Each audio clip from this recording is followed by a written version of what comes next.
Morning, everyone. I'll give everyone a second to settle. All right. This is a regular meeting of the Zoning Board of Adjustment for Wednesday, February 5th, 2025. Notice has been given in accordance with the Open Public Meetings Act by posting a copy of the notice on the first floor of the municipal building and sending a copy to the Montclair Times, Star Ledger, and Herald News. This is a public hearing in which any members of the public are welcome to attend.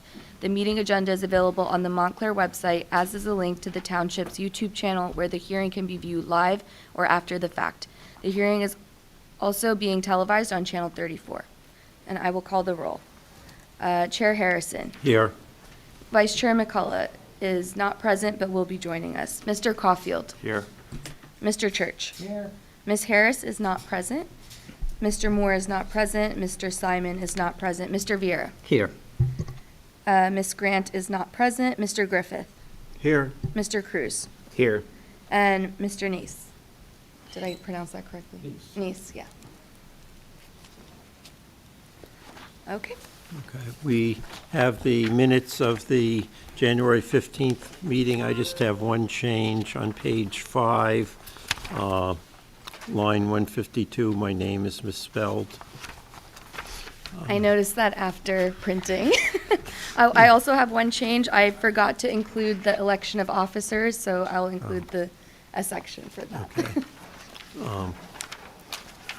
Okay. Anyone else with any changes to those minutes? If not, someone want to move the minutes with those changes? I'll move the minutes, Mr. Chairman, with the changes. Second. All in favor, say aye. Aye. Any Abstain. opposed? Any abstentions?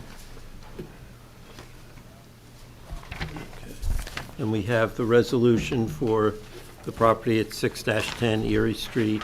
I don't have any changes to the resolution. Does anyone else have any changes? If not, someone want to move the resolution?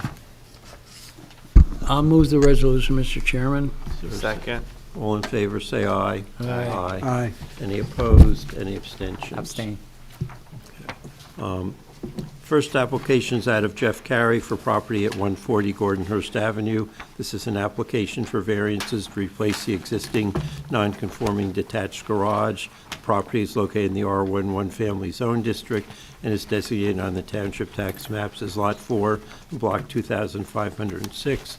Variance is requested from Montclair Code Section 347-46A2A to permit a side yard setback of 3 feet for accessory structures where 6 feet is a required minimum. A variance is also requested from Montclair Code Section 347-46A3 to permit a rear yard setback of 3 feet for accessory structures where 6 feet is required. Are taxes paid, and is the notice in order? Yes. Okay. Mr. Carey, we have to swear you both in. Gentlemen, do you solemnly swear the testimony you're about to give will be the truth, the whole truth, and nothing but the truth? Would you please state separately your full names for the record? Jeffrey Carey. John Reimnitz. And Mr. Reimers, I believe you're an architect. That's correct. Could you provide your place of business for the record? It's 105 Grove Street, Montclair, New Jersey. Thank you. Good evening. My wife, Liz, and I have lived in Montclair for 28 years. We purchased the subject 1916-era house in mid-July of this year as we were transitioning from full-time careers to some part-time consulting and eventual retirement. Like many bidders in the competitive Montclair market, we purchased a few components of the house as is, including the detached garage. Unfortunately, the 1930s era garage was more as is than we first realized. After we moved in, we assembled some shelving and made as efficient storage use of the garage as possible, given the existing conditions.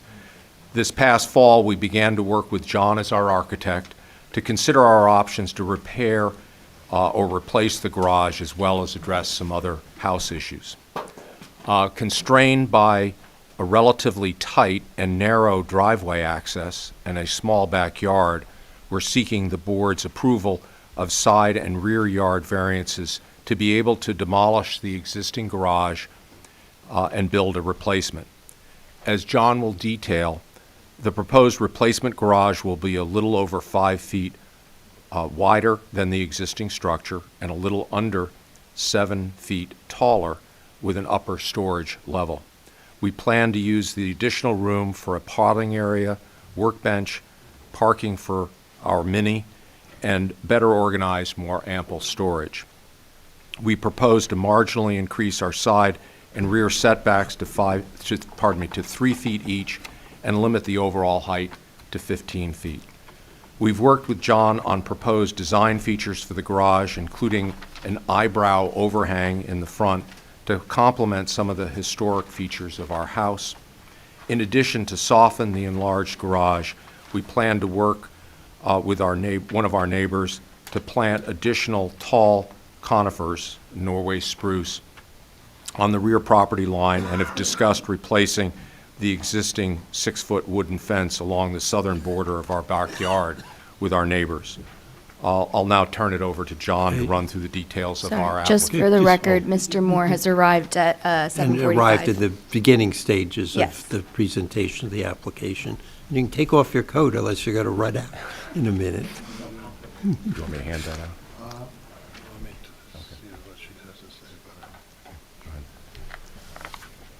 We want to submit some more photographs.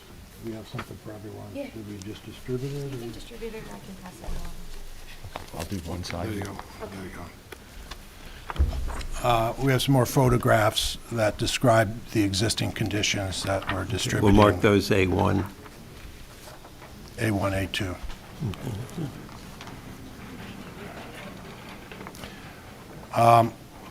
I'll go ahead and just make a quick statement, and then I'm going to go to the slide projector and just run you through some things. The work basically is to... It's on. You can't hear, am I not sitting close enough? Okay.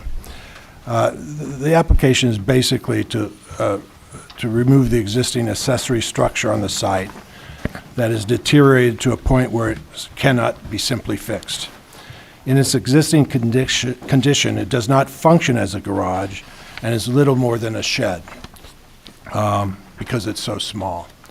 And in addition, it has no foundation, which the whole thing is compromised to some degree. With that, I'll just go through our application.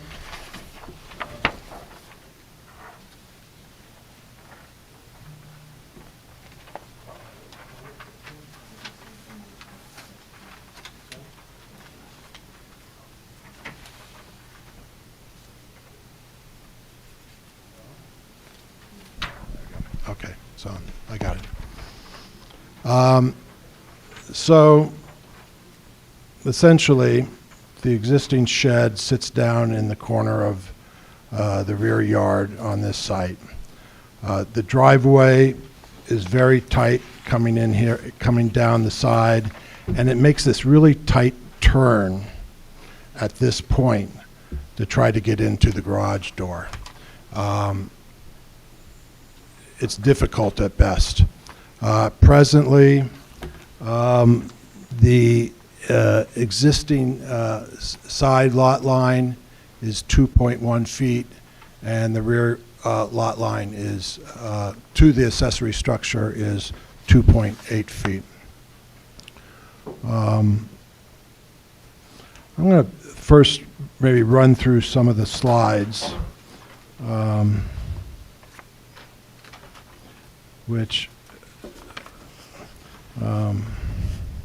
So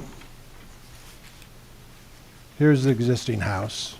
When we first started looking at this house, we asked the consultant to the HPC what he thought about this house. And the only reason I bring it up is because we're going to take some of the features of it and apply it to the garage. And he said, it's overall a vernacular colonial revival style house with shingle and maybe even craftsman arts and crafts influences. Symmetry, dormer, and side gable roof are all colonial, while the curved rake overhangs and staggered alternating shingle courses are influences from the shingle style.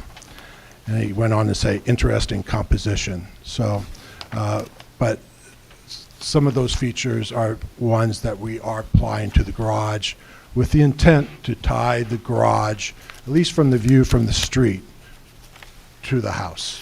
And in fact, we're doing a version of the overhang over the garage doors that exists over the entry door with the brackets. This is obviously the existing garage. It's listing a little bit to one side. And again, this is an 8-foot door. The overall depth of the existing garage is 18 foot 4 inches. These days, when we do garages, we're on the order of 22 feet.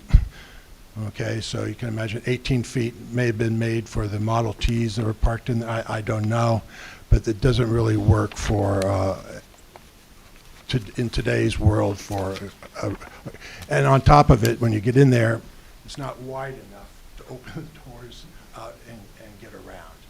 The overall width is 12 feet, including the walls. On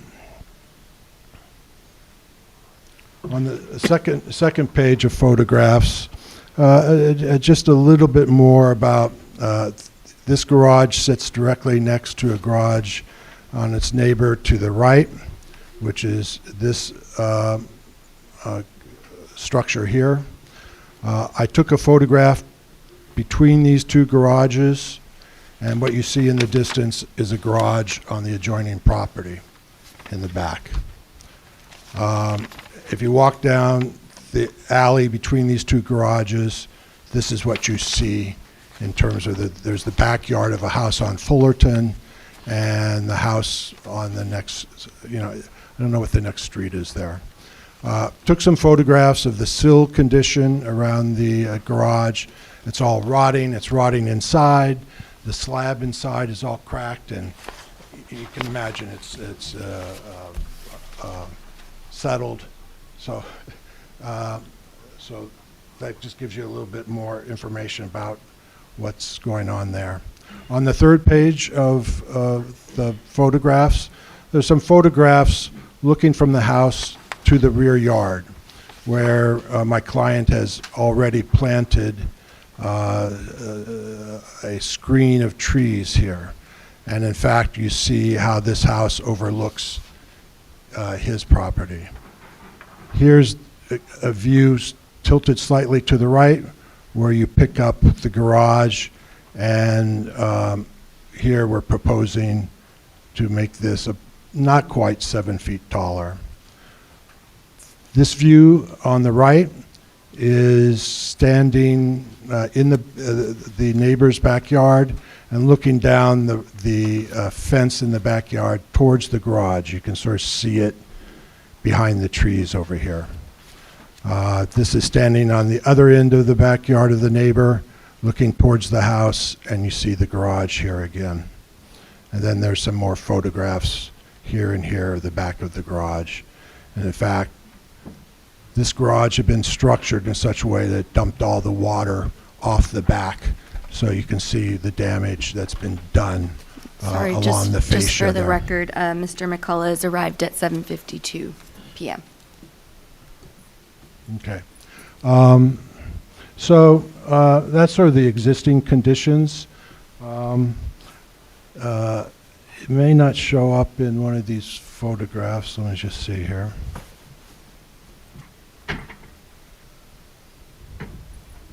Yeah, okay.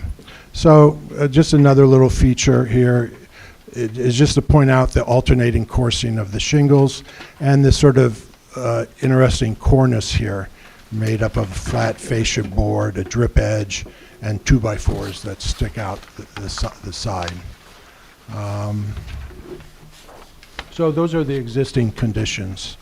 So let's go back to here. So the existing garage is this smaller rectangle in this drawing. We're proposing to expand the garage 5 feet to the right or to the east And we're proposing to take the 2.1 setback and make it a 3-foot setback on the side, and take the 2.8-foot setback in the rear and also make it 3. We're really constrained by, we're not able to move this over to be 6 feet. If you look at how you would come, you could not make this turn to get into the garage. Even giving up this foot on the side is a little tight, but we're suggesting we'll move it so it's a minimum of 3 feet.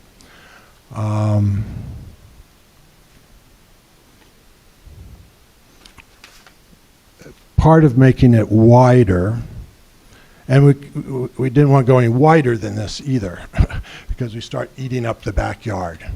So this is really, we're trying to put in a 9-foot door in this facade to help the car get into the garage a little bit easier, and create a little storage room on the garage, on the concrete floor level. The client is proposing like a little potting shed inside and some gardening stuff and shelving, which then he can access the backyard from that location.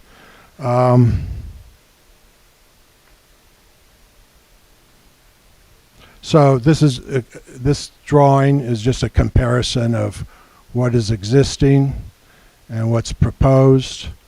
The dotted line in this proposed is the existing. This is the existing roof. That's a proposed roof with that little eyebrow roof over the garage door that I suggested matches the eyebrow roof over the entry to the house.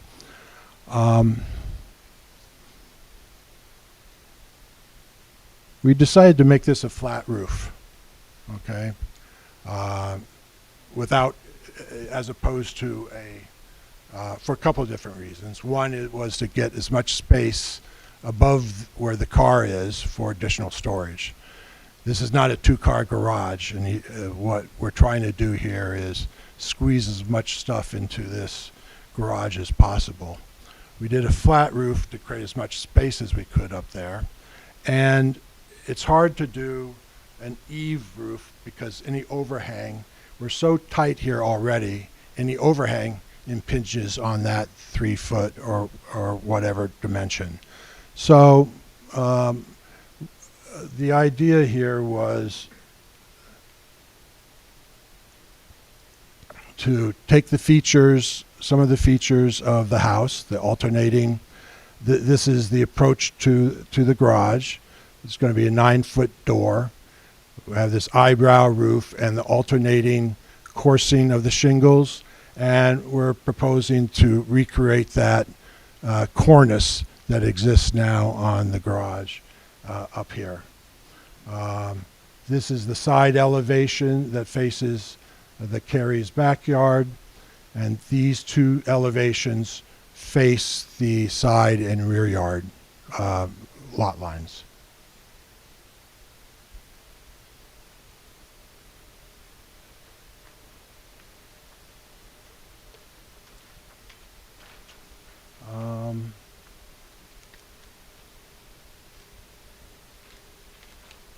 I think that's what we were trying to do was trying to soften the height of this structure by doing this eyebrow roof. Another thing that the owner is proposing is to continue these 15-foot evergreen. He calls them conifers. Okay, Norway spruce, and to bring them all the way down, and additionally soften the view from this backyard of this garage, and also proposing to run it down the alley between the 2 garages.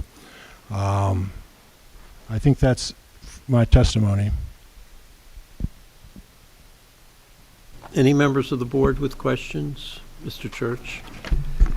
Yeah, I see you want to make this a flat roof garage, and I wonder about how you're going to drain off of that.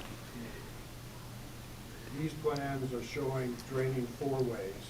Okay? So the actual structure around the perimeter will be a little bit short. We're going to drain it 4 ways to a drip edge, down to a bed of gravel that runs around this garage.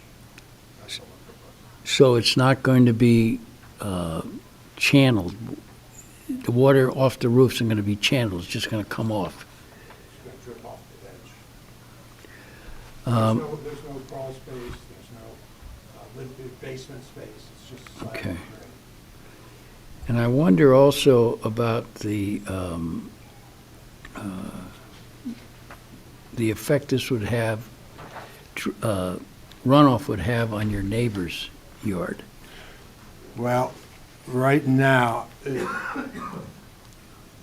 I drew the existing roof as draining 4 ways, but really the existing one drains all the way to the back.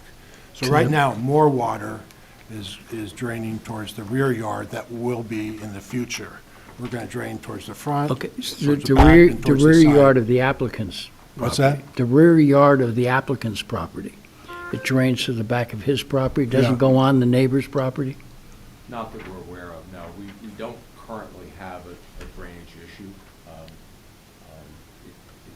We haven't seen puddling. And in your professional opinion, this change won't cause any drainage problems for the neighbors? No, with a bed of gravel, so there's a way for it to percolate down into the ground from the edge of the roof. It's a better situation than there exists now. Okay, thank you. Any other board members with questions? Mr. Caulfield? Is there going to be lighting on this garage? On the garage, we don't show any, but I can imagine that ultimately we'll put a sconce next to this door, but On that not door. on either side of the garage door facing the street. Okay. I recommend not putting the bushes down that alleyway, just to keep that open between you and your neighbor. Yeah, that makes sense to Okay. us. I think our original plan was to work with, actually, we're fortunate that our adjacent neighbor is in the landscaping and arbory business, so Okay. he's already helped us put some tall trees in around our porch, and we anticipate working with him to put additional trees in the back on the rear property. Correct. Okay, thank you. Mr. Vieira? Thank you, Mr. Chairman. Good evening. I have a quick question. So you mentioned that the driveway is very narrow, correct? It is It narrow. reduces almost to it does reduce exactly to 7.5 feet. A little bay that projects off the side of the house. I wanted to show the bump out of this stairwell.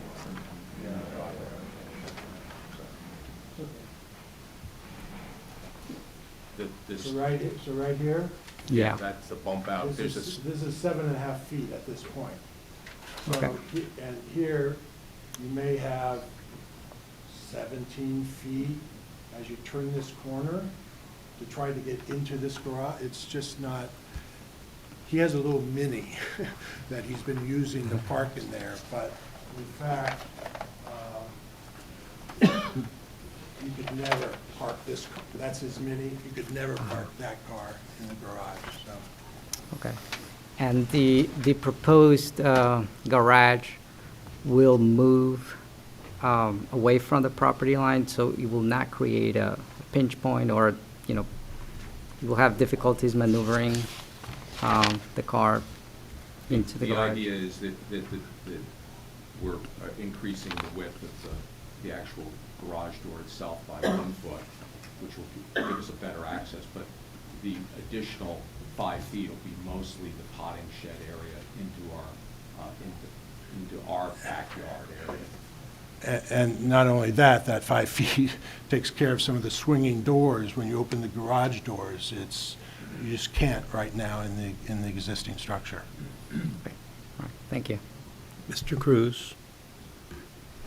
I just had one question. With the shallowness of the roof, do you think you'll experience like an overaccumulation of leaves or snow? do what? An overaccumulation of leaves or snow or?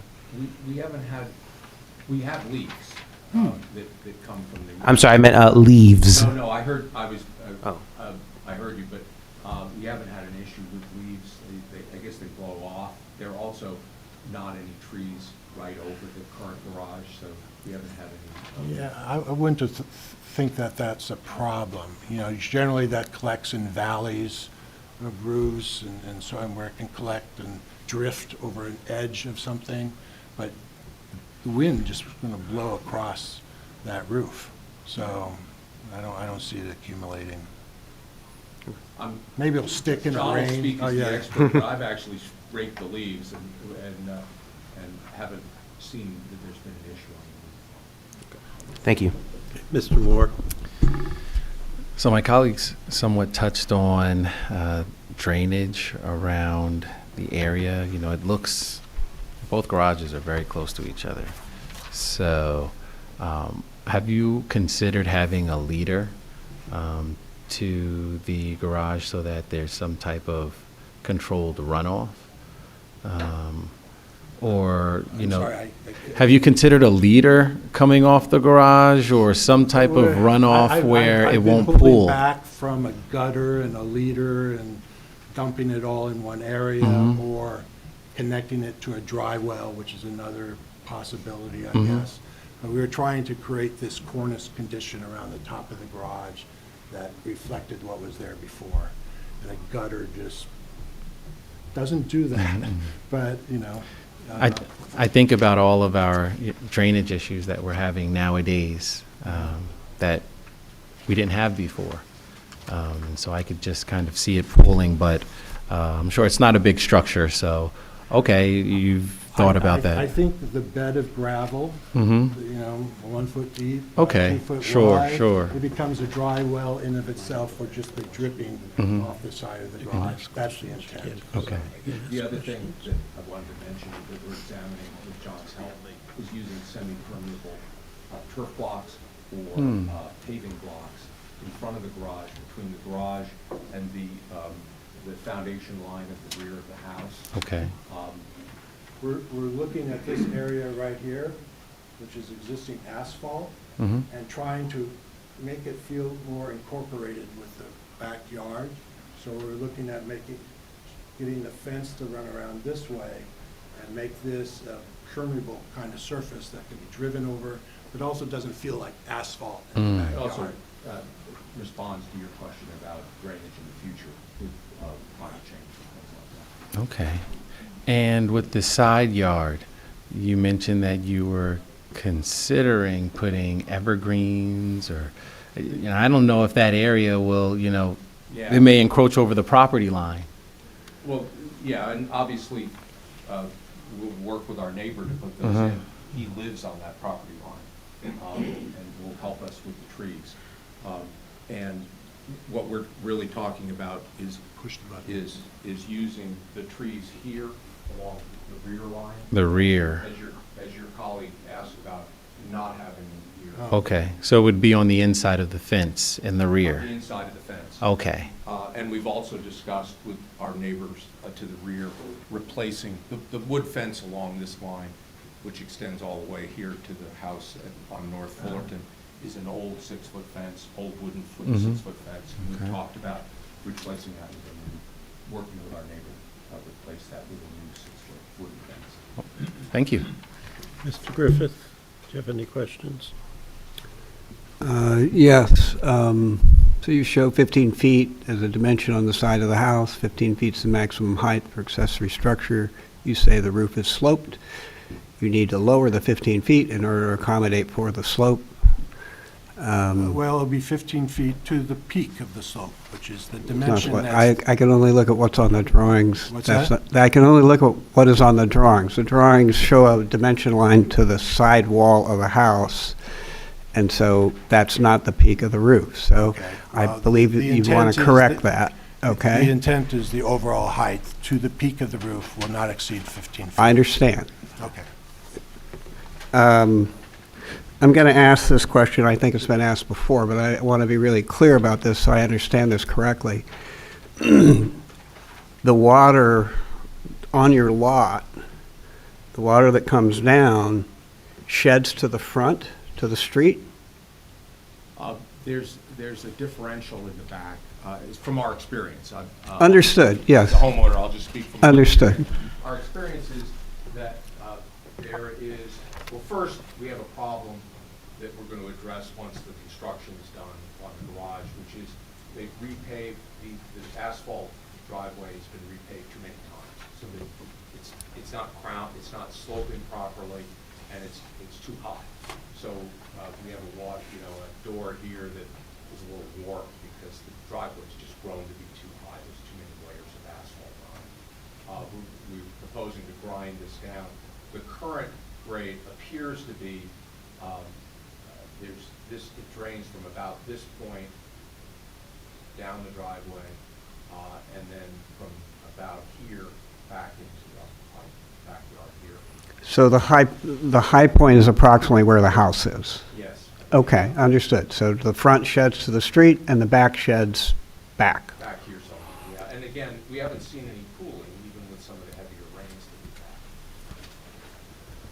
had. Understood.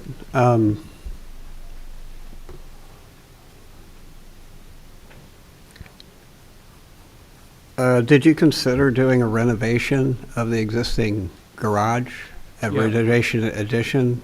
And then I assume obviously you chose not to do it. Could you explain why? Before we hired John, because we lived in the community, we had some of our friends who were general contractors come over and ask them to evaluate what our options might be from their perspective. What ensued with at least two of their explanations was trying to preserve some of the walls, jacking it up, because there's no foundation. They'd have to be able to raise the structure, support it somehow, try to dig a foundation around the bottom, repair the walls, which are incredibly deteriorated, replace the concrete pad. And one of them joked with us, so you'll spend close to twice as much money to renovate what's there, and you'll still have a substandard garage. It still won't fit your car. It still won't store a lot of stuff. So that's when we took this route to look at it, and then by making this whole effort, we want to better be able to enjoy it with some area to pot plants and have our landscaping equipment. We mow our own lawn, have our lawn mower, and preferably store the car, which particularly during the winter. Yeah, I understand and appreciate your points. And the addition, as I look at it, seems to make sense. I'm still somewhat baffled by the height. And so inside the garage, you'll have approximately 14-foot clear ceiling height in there? No, go ahead. No, the intent is to put a platform in there above the cars to just create more storage. So a mezzanine for storage? Mezzanine, we may fill in the whole level there. It will not be tall enough for habitable space. It will have either a drop-down ladder or just a convenience way to get up to that level. Would it be the full floor or just partial, or, and what would be the dimension of the mezzanine space? The whole floor at the moment, Sorry? the whole level at the moment above the cars. So there'd be a crawl space, what I'll call a It's crawl space essentially- attic, Yeah, I would, yeah, is the intent. yeah. In the past, when we did this in a prior house in Montclair, we used the attic pull-down stairs. I was 20 years younger then, and I could get stuff up an attic, pull-down stair. I think we're looking at trying to put some more structured stair up there that's still a convenience stair, not using it for occupancy. It's not a code egress stair, it's just a convenience stair, Yeah, which okay. is safer than the fold-down Yeah, stair. we're a little worried about using the traditional attic pull-down stair for that level, but it's for storage use. Yeah, I find it curious. I've just never seen such a thing in a garage like this, and the scale of that addition at 15 feet in the backyard is going to tower over your neighbor's garage, right? You know that. That's why you put the big dormer over the garage door, correct? I can't speak to the height of the garage of the house at 364 North Fullerton. It appears to be 15 feet from my street view, but I haven't measured it. So you say it towers over their garage. I can't say that, I can't make that observation. I say that just because you dimension the height of your existing garage, and I think it's 8 foot 3 inches high, and then you show a photograph of your garage and the adjacent garage, and they're about the same height. So I'm thinking that your new garage would be... I'm sorry, I misunderstood. I thought you meant the house behind us, not the house next No, to us. no. Yes, I agree with your statement. Okay. Michael's garage next to us, yes, that's correct.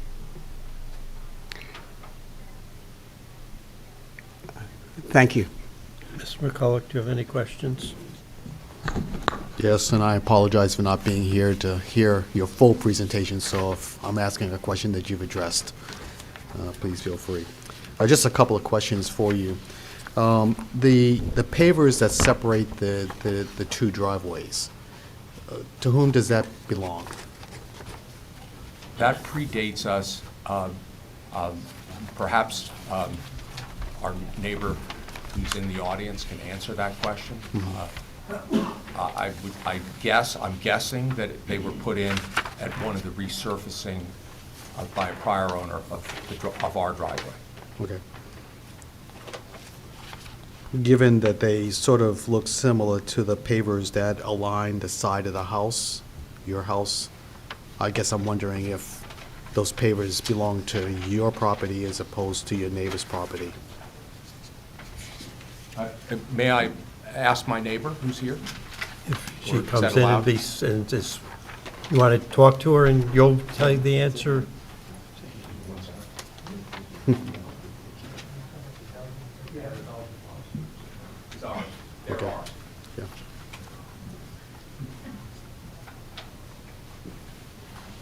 The reason why I asked that question is just because you made reference to the fact that the garage itself can really only accommodate a mini, but I would presume that a car the size of the one that's in your neighbor's yard could also fit in this driveway, I guess?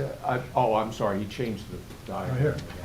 There's a choke point in the driveway where the staircase of our house extends into the driveway. Yes. That's the very narrow part. Right. I'm very reluctant to drive A larger car a into larger that. car beyond that point. And so that's the, part of the reason why I asked the question is because if the pavers weren't there, then and there was an agreement between the two neighbors, then it would allow more proximity. But that's just a question that, just looking at what you presented to us as part of this overall plan. The next question I have is relative to, when I look at the picture on page 3 with a lot of the materials that are in the neighbor's driveway and then some that are in your driveway, what's the intent around all of that? Can you speak to that? I can speak to the picture that shows the wood in our driveway, which is no longer there. It's actually in the. No, there's another picture. Yes, that picture in the upper left Upper left-hand corner. would speak to that, yes. The wood that was on our driveway was related to emergency repairs on our front steps, where we had a problem this winter with our front steps. The remainder of that is now jammed into our existing garage. I can't speak to, I'm reluctant to speak to The my intent is neighbors. as far as your neighbors, okay. My neighbors' use. All right. And then I guess the last question I have is you had initially made the recommendation of putting some planting between the two garages, and based on the comments from this board, perhaps you'll move in a different direction. But I guess the question I have is sort of looking at again, the picture on page 5, which shows the garbage cans, and I see 2 different colors of garbage cans, so I'm assuming that that represents garbage cans that belong to your property and garbage cans that may belong to your neighbor's property. split. Yes. Are these? Yes. And then, so I'm wondering if you have considered the possibility of putting a structure, not a big structure, but a structure in between the 2 garages that you and your neighbor could share in order to enclose the garbage cans so that those would not be exposed to the street. We certainly can consider that and would work cooperatively with our neighbors as we've done in the past. That's a good idea. Thank you. Visually from the street. Yeah, I want to follow up on the stormwater and partially on the landscaping. So you indicated that you were going to put gravel a foot deep and 2 feet wide, is that correct? That's correct. Okay, and I think my concern was with the runoff coming from a higher height, that I would have an impact, but I think that's deep enough for the gravel that it's not going to cause a problem. But then my concern on the rear property is, how are you going to plant the trees when you're going to have the gravel there, covering 2/3 of the area? Well, the gravel is permeable, number one. Well, I So, understand that. yeah, That's why you're doing it. I will defer to the arborist who's going to come up here and suggest how they can survive along there. Oh, he's not here? for us. No, our neighbor's here, but I don't want to put our neighbor on the spot. Oh, to say okay. something that he doesn't. Conceptually, we're thinking that it's permeable enough that the trees will get water. I'm not concerned about their getting water, I'm more concerned if the root layer is going to be in that foot of gravel with it drying out when it's not raining, and you're not going to be able to easily water back there, or is it going to be feasible to plant it deep enough so the roots will be in the dirt versus in the gravel? I can't answer that question at this point in time. All I can say is we worked earlier this fall with our neighbor to plant some columnar deciduous trees around our porch, and we created a cup around it to hold water, and manually went out and watered them, particularly because of the drought, by hand each day, and we were able to get them well established. So we would be prepared to do the same thing for these trees. Any other questions from members of the board? Are there any members of the audience who either have questions about the application, statements about the application, comments, anything you want to say about the application? This is your time, Mr. Murnick.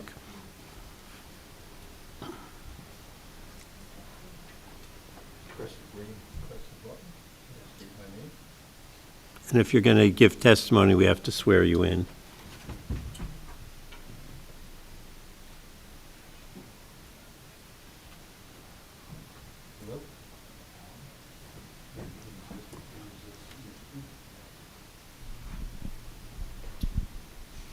Good?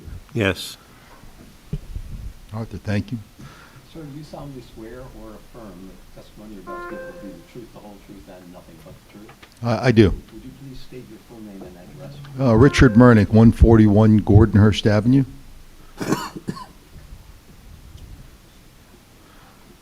Okay, proceed. First of all, I want to thank everyone. I haven't been here for quite some time, and I thank you for all the hard work that you do. I'm right across the street. I am not the garage that's next door, and I welcome my new neighbors, and I thank them for replacing this garage, because I've been looking at it for 28 years, and I think any improvements, and they've done quite a few improvements with the landscaping, and I thank them. It's a beautiful house, and I agree with the project, and I'm hoping that the board agrees with the project also, because I'm really happy that we're here tonight in which to talk about it. Any questions of me, Bill? No. Have a great day. You too. Okay. One more question? Yeah. Oh. What do I have to do? Sir, do you solemnly swear the testimony you're about to give will be the truth, the whole truth, and nothing but the truth? I do. Would you please state your full name and address for the record? Michael D. Byrne, 142 Gordonhurst Avenue. Speak at liberty. I've been there 45 years and support the application. Whatever Jeff and Liz want to do is fine. There are no drainage issues there. I've worked in the yard for 4 owners of the property, so drainage is not an issue. The gravel will not be an issue. We'll work that out. And anything that needs to be done will be worked out easily, I think. Any questions? Okay, thank you. This is old friends coming to the board tonight? Is that what we're doing? And I'll also apologize to Mr. Caulfield for not planting those privet hedges in his yard 5 years ago. Do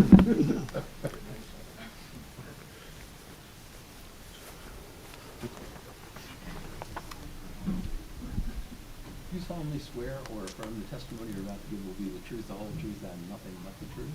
I do. Would you please state your full name and address for the record? Yes, Becky Coach, 138 Gordonhurst Avenue. I'm the property to the east of Jeff and Liz's house, so I'm on the corner. And we share a wooden fence that we replaced a few years ago, but we will certainly be happy to work with you to replace the older fence along the back line. Since Jeff and Liz moved in, they've done a fantastic job of upgrading some of their landscaping. We share privet, and so and my laurels go into their yard, and so they've been very cooperative and communicative around, maintaining the property. I think that the proposed eyebrow, is that what you call it, looks beautiful, and that will be a really nice improvement. I also see the garage a lot because I'm right in the neighborhood, and it is currently very unattractive, and so anything that they do to upgrade the front with a wider door will look more attractive, and I'm just supportive of the application. Thank you. Any other members of the audience with questions, statements, any comments on the application? Mr. Griffith? I wanted to ask about the fence. Is that your fence in the backyard? Yes. Okay. And looking at the survey, it's 2.2 feet from the existing garage to the face of the fence? And am I understanding it correctly that you propose to put plants between the existing structure and the fence? Increasing the setback to 3 feet, yes, we do. Increasing it from 2.8 to 3. Hold on, let me look, I'm sorry. I see, you have 3 feet. So you're going to put plants between the 3 feet between the fence and the house?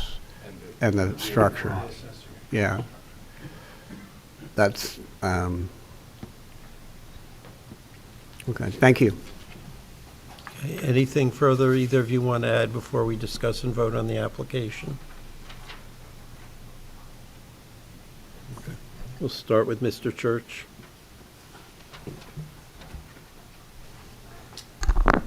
The application,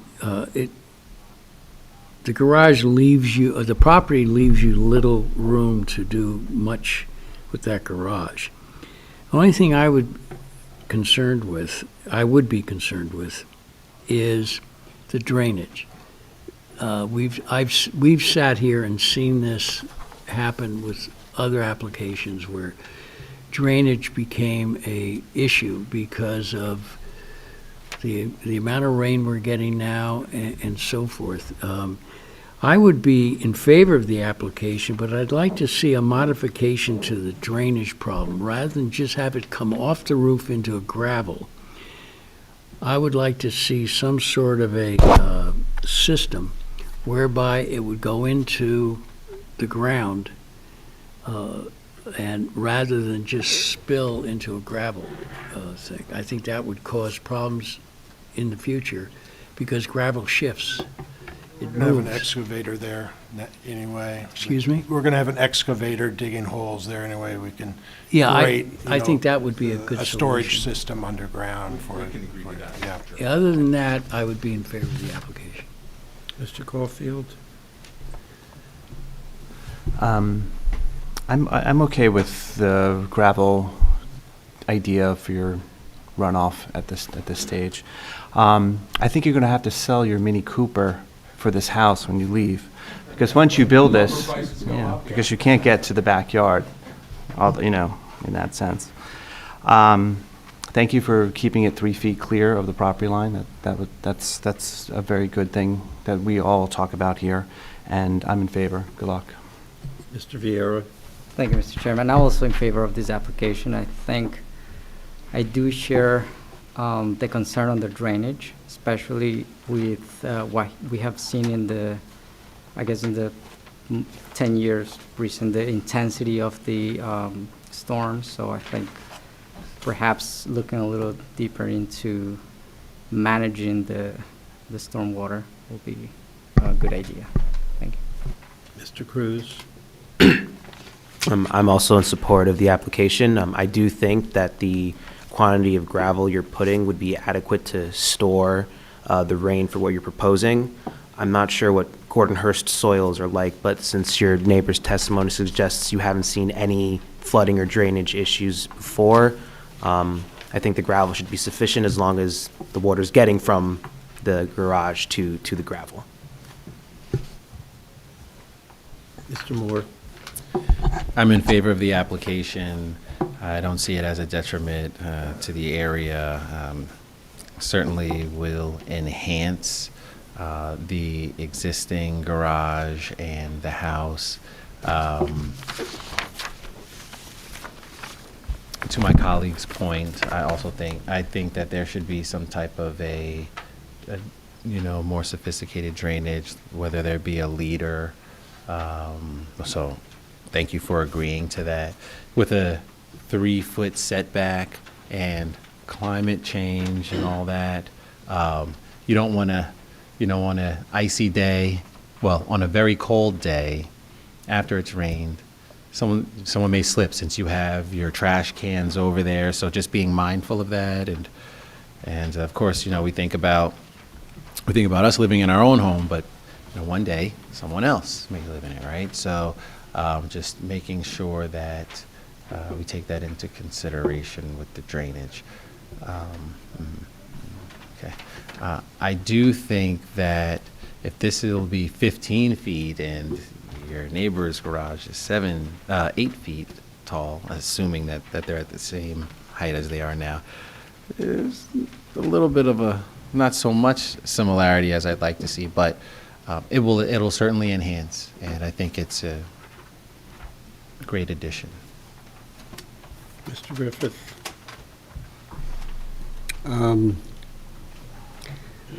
I find the scale of it a little unsettling relative to your neighbors and within the traditional garage and backyard.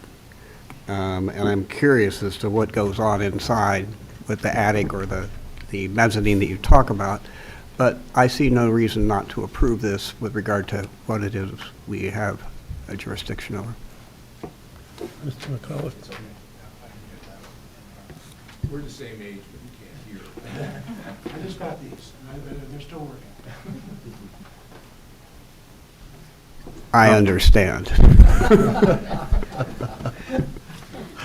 I have no comment other than what I've already been inquired about, and I think it sounds like a good project.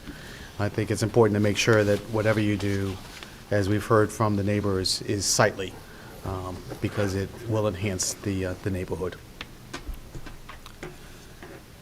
I'm also in favor of the application. I think given the location of the existing garage, and more importantly, the driveway and the choke point going past the house, they can't move the garage over to be fully conforming to the side and move it forward to be fully conforming to the rear, and have a car be able to, even a small car, be able to access the garage. So, I think they've justified our granting the variance for the side and rear yard, meeting our typical 3 feet in this type of situations.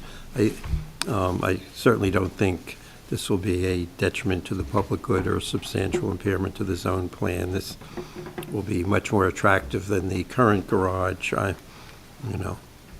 The ordinance allows 15 feet structures, and I'll leave it there.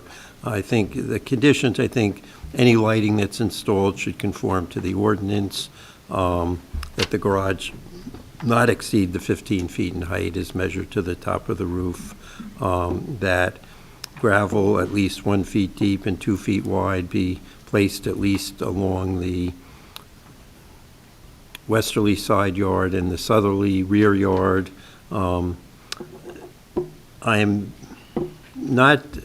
instinct is the same as Mr. Cruz's. Anything beyond that's not necessary, that doing gutters and leaders you have the problem with, and that's encroaching further into the side yard or rear yard, depending upon how you do it. And I think the gravel is sufficient to contain the stormwater during a storm event, coming off in 4 directions from the roof.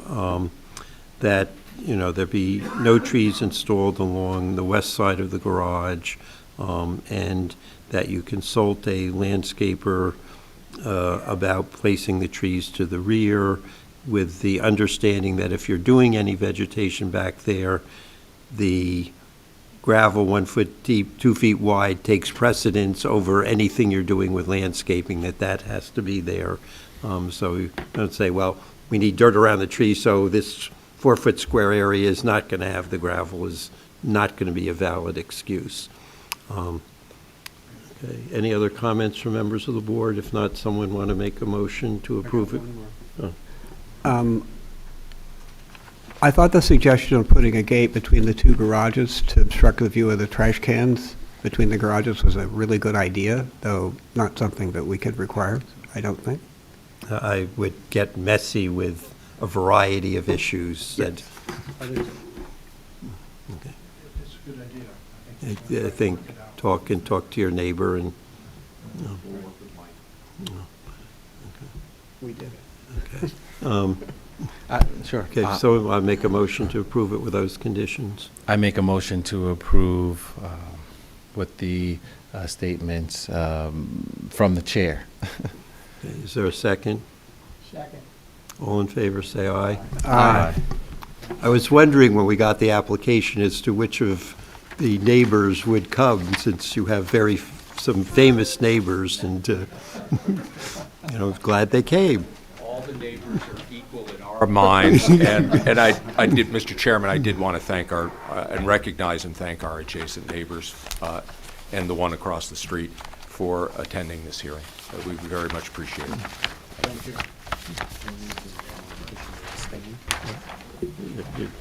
you. We'll make sure.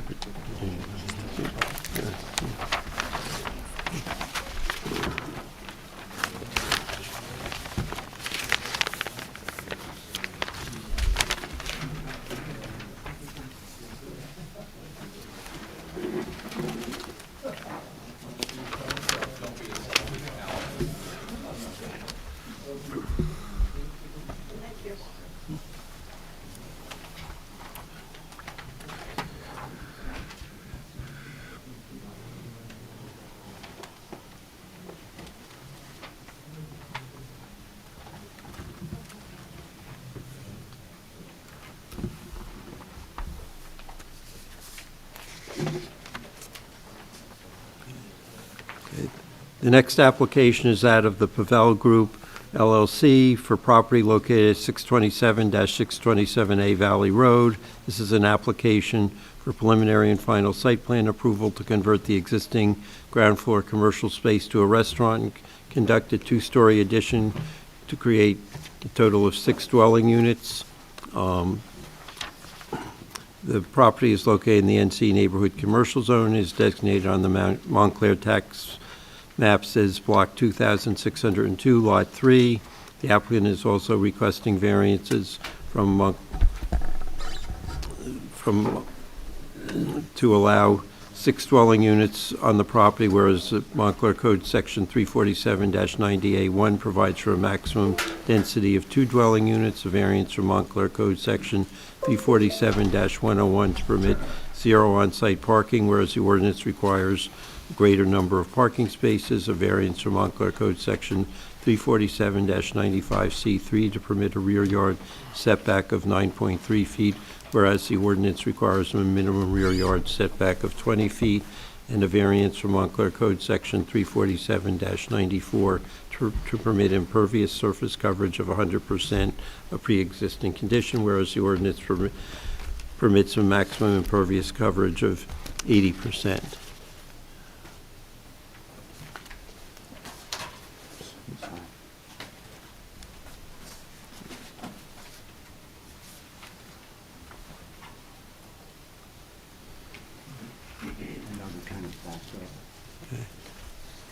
Are the taxes paid, and is the notice in order?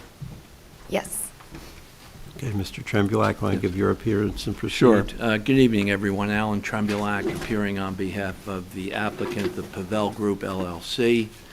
As the chair has already indicated from reading the legal notice, this application is for site plan approval and several variances relating to the property located at 627 Valley Road. This property was occupied for many, many years by the Saunders Hardware Store, a fixture in the Upper Montclair Business District.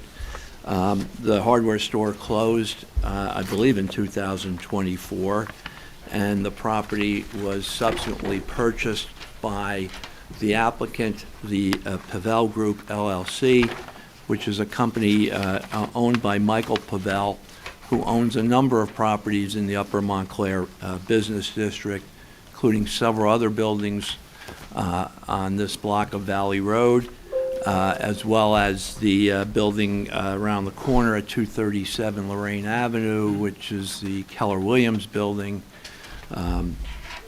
Contains Keller Williams, obviously, and other office and some smaller retail uses. Mr. Pavel is proposing to make some very dramatic, significant changes to this building, respecting its historic character. This building was built in 1912. It's located in the Upper Montclair Business District, a historic district under the Montclair Historic Preservation Ordinance. It's a contributing building in the district. It's currently a one-story building, and what we're proposing is to convert the first floor, formerly the hardware store, to a restaurant, which would contain 45 seats, and to construct a 2-story addition to the building, which would contain a total of 6 apartments, 6 two-bedroom apartments, 3 on each floor, including 1 apartment which would be designated as a deed-restricted affordable housing unit, which, if approved, I believe, would be the first affordable housing unit in the Upper Montclair, and the first affordable housing unit in the first ward of this town, which I think is significant. We actually previously approved one other, but it didn't get built as of yet, but hopefully this one will get built. Good to know. It's good to know we're on a roll there in the first ward, which is important for the town. This is a relatively small lot. It's only about 4,300 square feet. The site is 100% impervious currently. We're not changing that, obviously. It's going to remain 100% impervious. That is one of the variances that we're seeking, but again, that's a pre-existing condition. There's a very small area behind the building which will be significantly improved, as you'll see from the testimony. There is no parking available on this property. There never has been, to my knowledge. There's 0 parking spaces currently, and we're not able to add any parking spaces. We do have an obligation under the zoning ordinance because we're adding additional space and 2 additional floors that we've got to provide parking for the additional space that we're creating, namely the 6 apartments. Based upon our understanding of the parking requirements, that translates to an obligation to provide, we believe, 10 parking spaces. We can't provide them on site, but we can provide them otherwise. Specifically, what we're proposing, as I said, Mr. Pavel owns a number of properties in the Upper Montclair Business District, and as a result, he has, I believe, at least 40 parking permits for the daytime parking permits for the parking lots in Upper Montclair in the business district. He has, I believe, I know at least 10 permits that are not being utilized and that are available and that would be dedicated to this building, and the residential tenants living in these 6 apartments would have those parking permits available for their use, and those permits are good from 7 a.m. to 7 p.m. In addition, as I indicated earlier, Mr. Pavel owns the property at 237 Lorraine Avenue, where Keller Williams is located, which is literally around the corner. That property has 60 parking spaces, and we're proposing to an arrangement which would allow the residential tenants in this building to park in that lot at night after 7 o'clock and on weekends.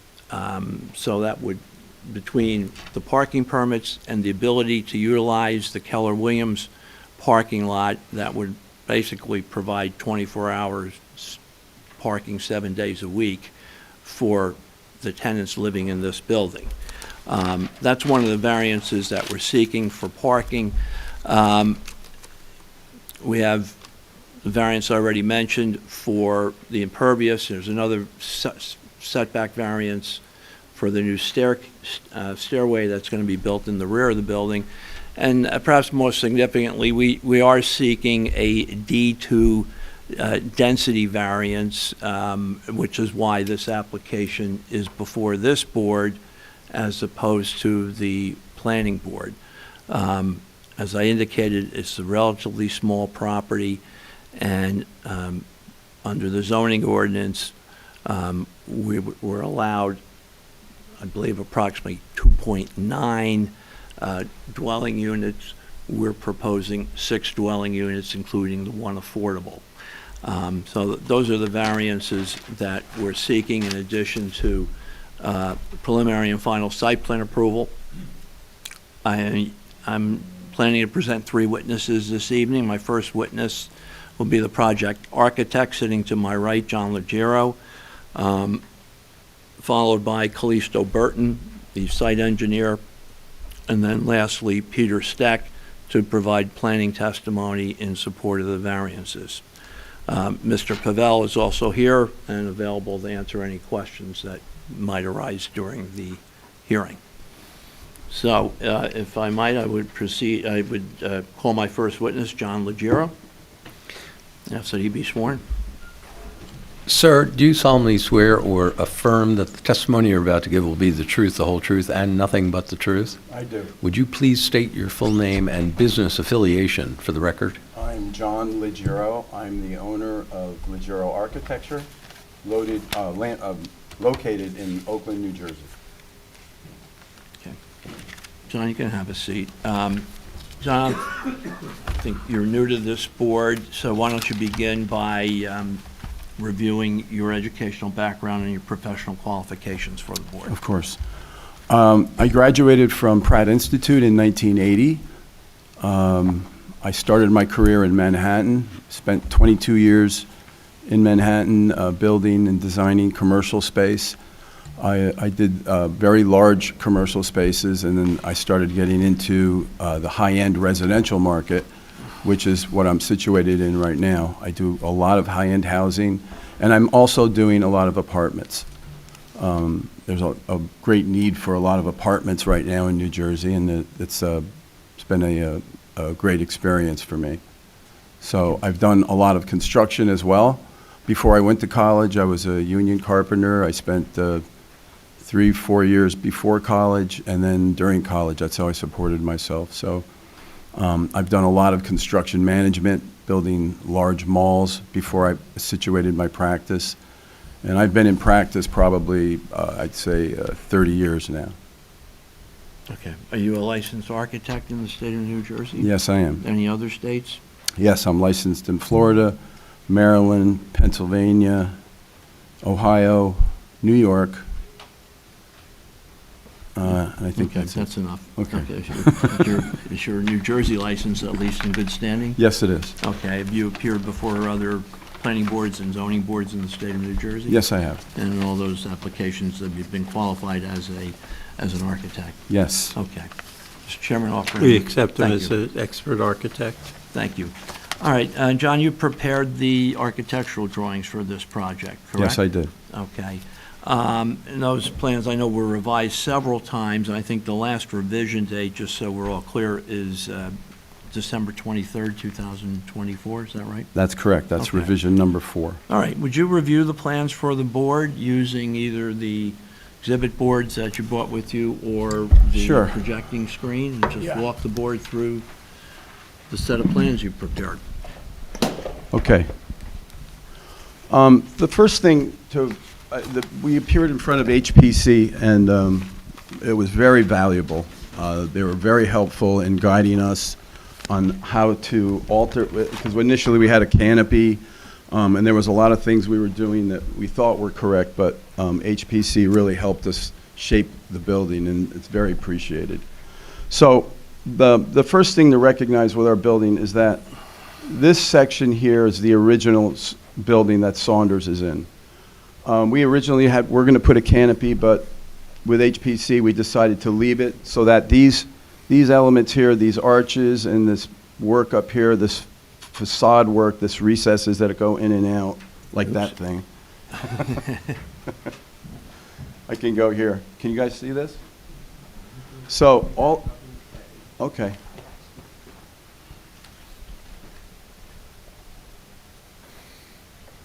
Thank you, Xanon. That's not good.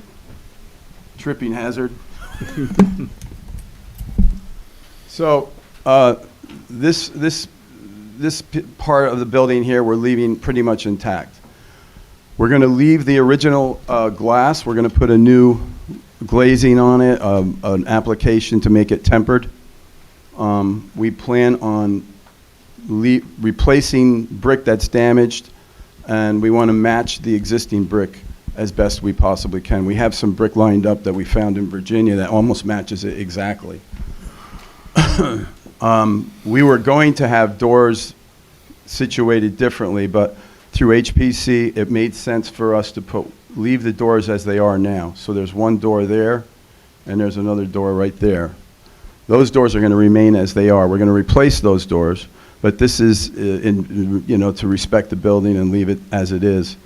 The transoms that are above the glass, we're also going to repair as best we can, and at minimum, if during the repair process we find out that we can't, we're going to replace them and make them exactly as they are now.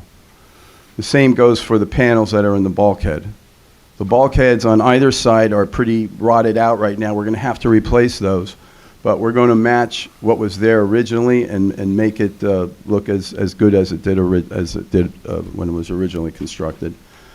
Another great recommendation from the historical group was to set back the upper addition. Now, these two are the added floors that we've got on top. We're going to set those back about 3 feet from the facade to create some distinction between the existing facade and the new facade.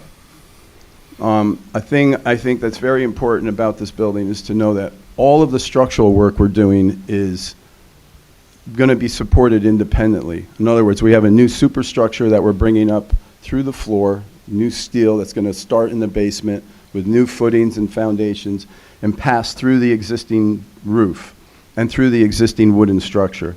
The original structure is all wood. It's got a very shallow basement. It's about 6 foot, 6'5", 6'8". It varies a little bit, but the floor structure is in really great shape. So we're going to pass new steel up through and create a platform, and then stick frame it on top of that. In other words, all wooden structure on top of the concrete platform. We don't want to touch the building at all. The first floor is going to be the restaurant, dedicated to the restaurant. The door on the left is the stair that takes you up to the apartments, and the door in the center, where it's situated now, that's the door that gets you into the restaurant.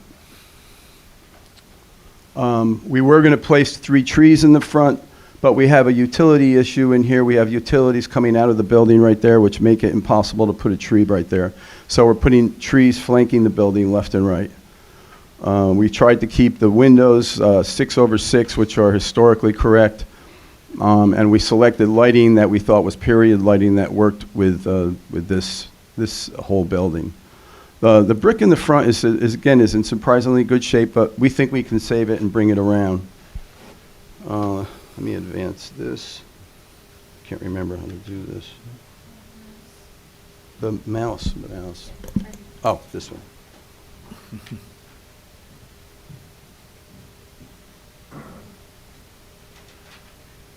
Lost.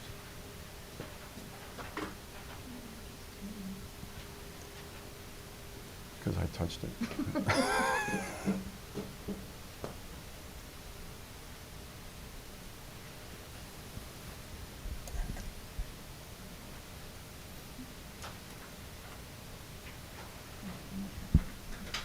Is it okay if I use these? The pictures, the boards I brought? Just be careful. Okay. Be careful there. Yeah, I will.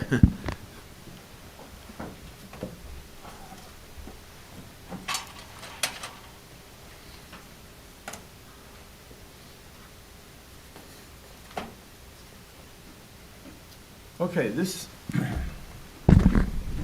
is the right side elevation. This is the right side elevation. You can see where we stepped back the building right there. We carried up the brick on the outside to kind of, as your eye passes, you can see the brick going up. Now, our building is on a lot line on the long facades, so we can't put windows on those sides. But HPC came up with a great idea and said, why don't you consider doing something that looks decorative along the side of the building? So we took the brick and we did this banding, and we interplayed it with stucco panels. So that's what that would be doing there. Another thing to note is that the rooftop equipment is mounted in towards the center of the building and more towards the back, so you can't see it from the street level. This is our egress stair that we put on the outside. We put a roof over it. We made it the recommendation from HPC to consider doing cast steel, so that's cast iron, so that's what we're doing.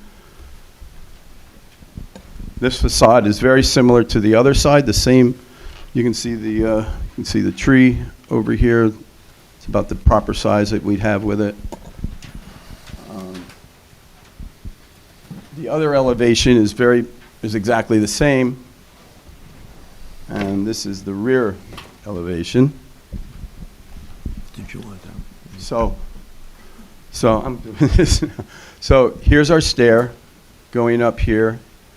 There are 2 entrances we have to the back, and here's our trash container on this side, where our trash room. I'll show you on the plan. And this is our stack that's going up that has the kitchen exhaust and the makeup air. We have a parapet in the front, and we're going to hook up to the existing drainage. There's a new drainage connection that the civil engineer will talk about, but we're going to do internal drainage on the roof so that we get all that storm drainage off and connect it into the connections that are on the street. We also have, well, we have one entrance for customers here, and then this would be the employees' entrance here. Now, the back of the building is painted right now, brick. We think that we are going to be able to chemically remove the paint, and the brick it looks as if it's very similar to the brick that's on the front. It's a little bit older, but it has a red hue to it. So if we bring that brick around that we're doing in the front and on the sides, it should match the same. We're adding a little landscaping feature over here, and we put two little roofs over the stairs that take you downstairs, or steps down into the first floor. So here's the mouse.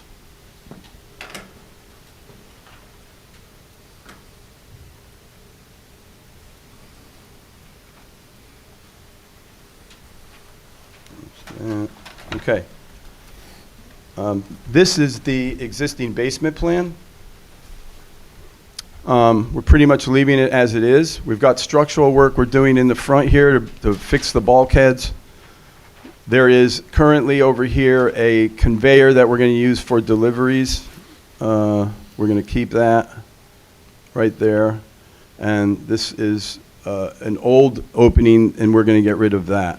We have one stair here that's going to be used for the restaurant to do storage and things like that.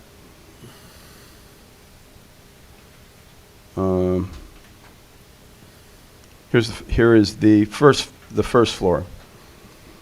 So our kitchen is in the back. There's that stair that takes you down into the basement. Here's the stair that takes you upstairs to the first floor, to the second floor apartments. This is all seating out here. There's a beautiful brick wall that's dividing these two spaces. We're going to enhance that a little bit and make them a little bit nice and openings, arched openings, but we're going to keep the existing brick that's there. This end wall here and this end wall here are also the same sort of brick. So we're going to leave that. We're not going to build over that. We're going to kind of create an atmosphere in the restaurant. There's the entrance to the restaurant there.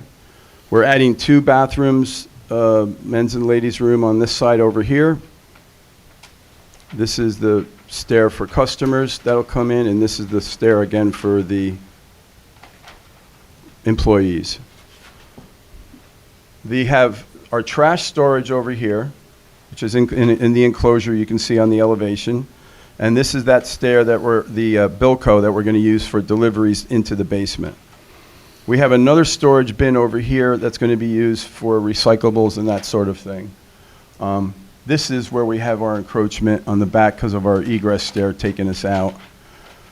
How we use this area here, because we added a little landscaping in here, we're not sure yet, but I know we're definitely going to do plantings on that, in that little area there between the 2 doors.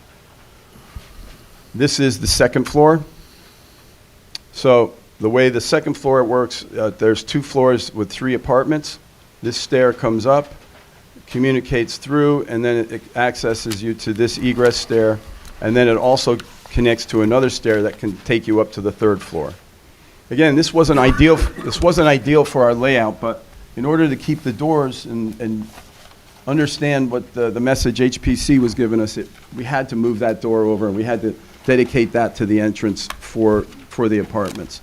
It eats up a little bit of our space, but it's the right thing to do. Yeah, that's our roof below. 3rd floor, it should be the same. Oh, damn thing froze. Oh, there it is.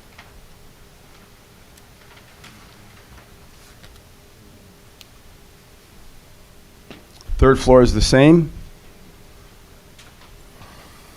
Basically the same layout. Again, no windows on the end and on the 2 ends because they're lot lines. And of course, when I say that, we're worried about future property owners building building right next to our building and then having those windows, which would change the whole configuration. We certainly couldn't make those egress windows. And this is the roof. So with the roof, you can see where we're placing our mechanical equipment. In the middle, we have a roof hatch here, and from the third floor, which is accessible from the third floor, to get up and service the equipment. And those are our chimneys. And again, you can't, the rooftop equipment will not be visible from the street, either from the front or the back. So that's pretty much it. Couple of questions. John, how many seats are proposed for the restaurant? I think we're talking 43. And with respect to the apartments, are they all two-bedroom units? Yes, they are. And what are the square footages of those, roughly? There are, I have them exactly, rather than guess. They're on the floor plan. Yeah.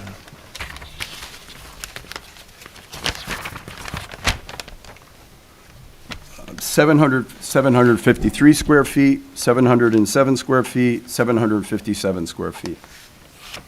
They'll be the same on all three floors, on all two floors. Okay.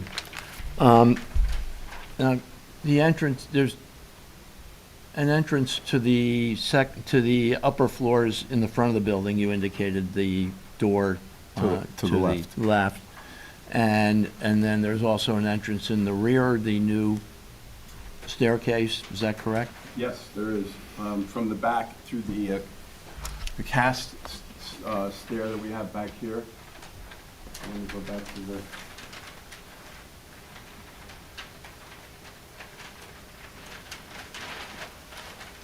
Yes, that's this stair right here. Okay. All right.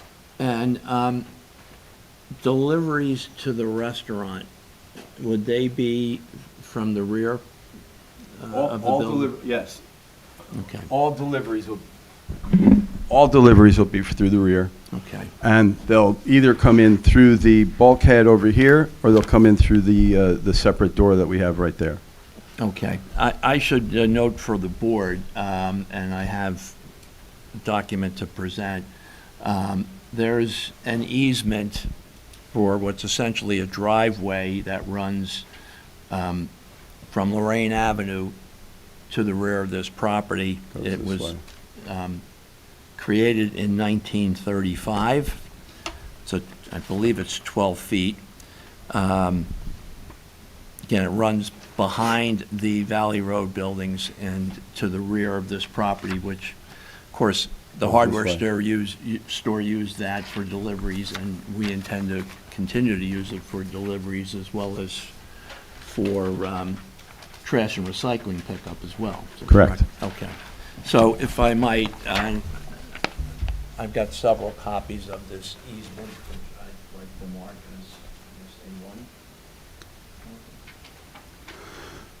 as A1. I know we've talked about possibly putting outdoor eating out here, a few tables. Again, that's why we have a little bit of landscaping here. Right now, the back is, there's a roof that goes from here through here, and the structure that's there now is kind of decrepit. We want to get rid of that and create a nice enclosure with a gate on it, so that you don't see the trash cans, and that's why we're also putting a fence around these. You indicated that you spent some time with the Historic Preservation Commission. I certainly I think did. you were complimentary to the role that they played in Absolutely. arriving at the ultimate design for this building. Yeah. Very helpful. Have you had an opportunity to review the memorandum from the HPC to the zoning board dated December 20th, 2024? Yes, I did.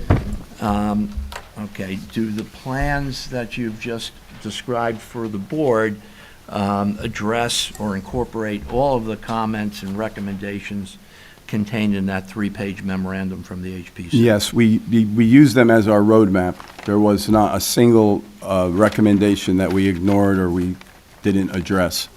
And we hit, I'd say, every single item that was on the list. because they were all very helpful. Okay. All right, that's all I have, Mr. Chairman.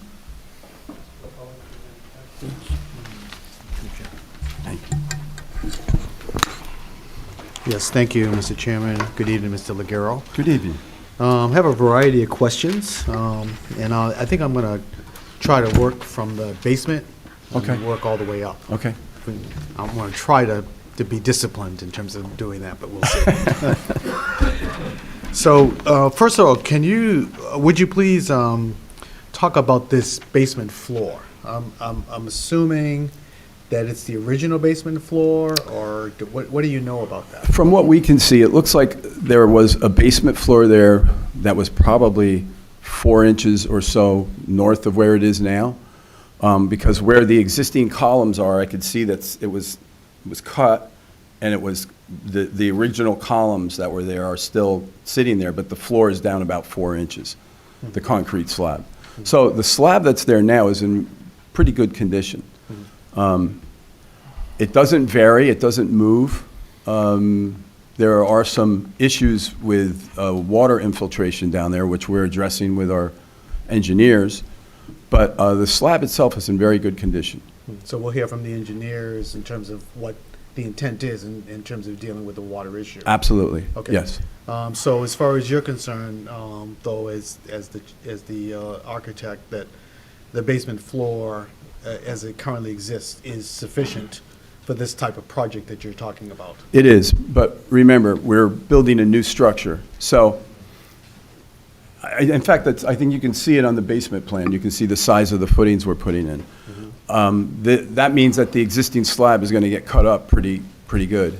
So we have a structural engineer, and we've sized sizable pads that piers that are going to take the superstructure that's going to come up and pass up in front of those brick walls on the flanking the building and go through the roof. We're going to leave the existing roof actually and build over it, because older buildings like this, it's not good to just start tearing them apart. It's better to reinforce things as they are.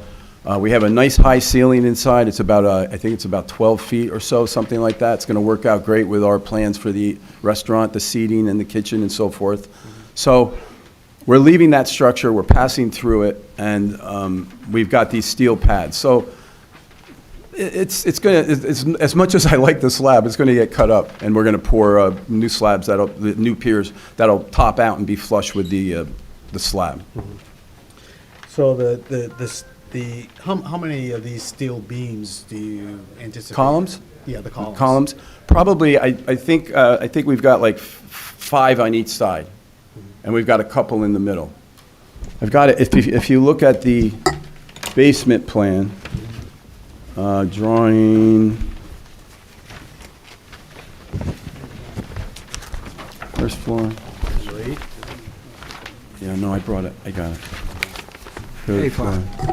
So number 5? Oh, it's right here, I hit it. Sorry.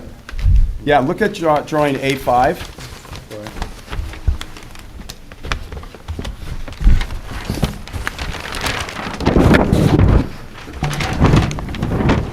So if you look at drawing A5, you can see we've got one. No. Okay.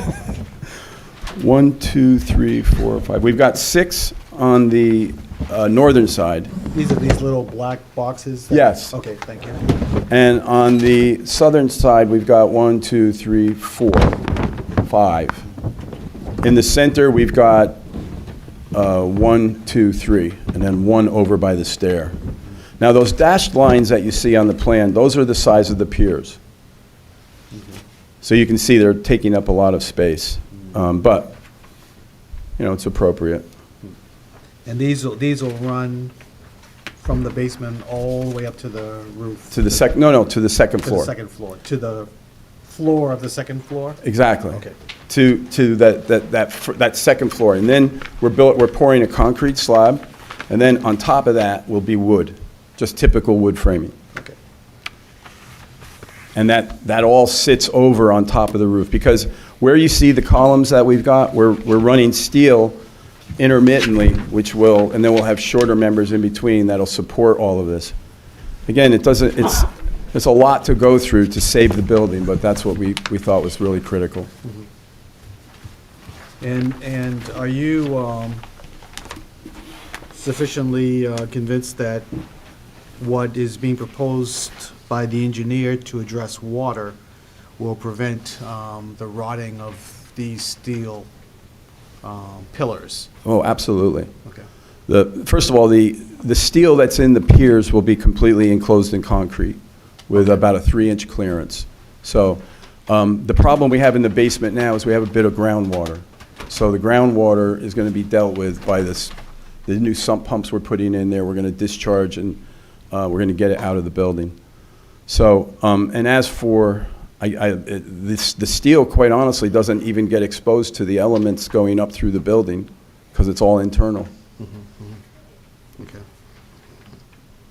And the building of these steel piers will not have any negative impact on the existing brick walls, the external walls? No, we talked about that and we decided that it's, again, cannot touch the existing building.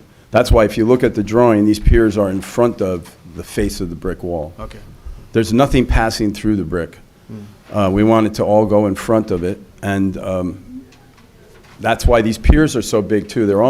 They're kind of what you would call a cantilevered kind of pier, because ordinarily you have a load that comes down in the center of a pier, but because we've got these dynamics that are altering where we're putting the columns, the engineer sized the steel and that's inside, the reinforcement steel that's inside the piers to accommodate the load coming down kind of on an off-balance sort of way.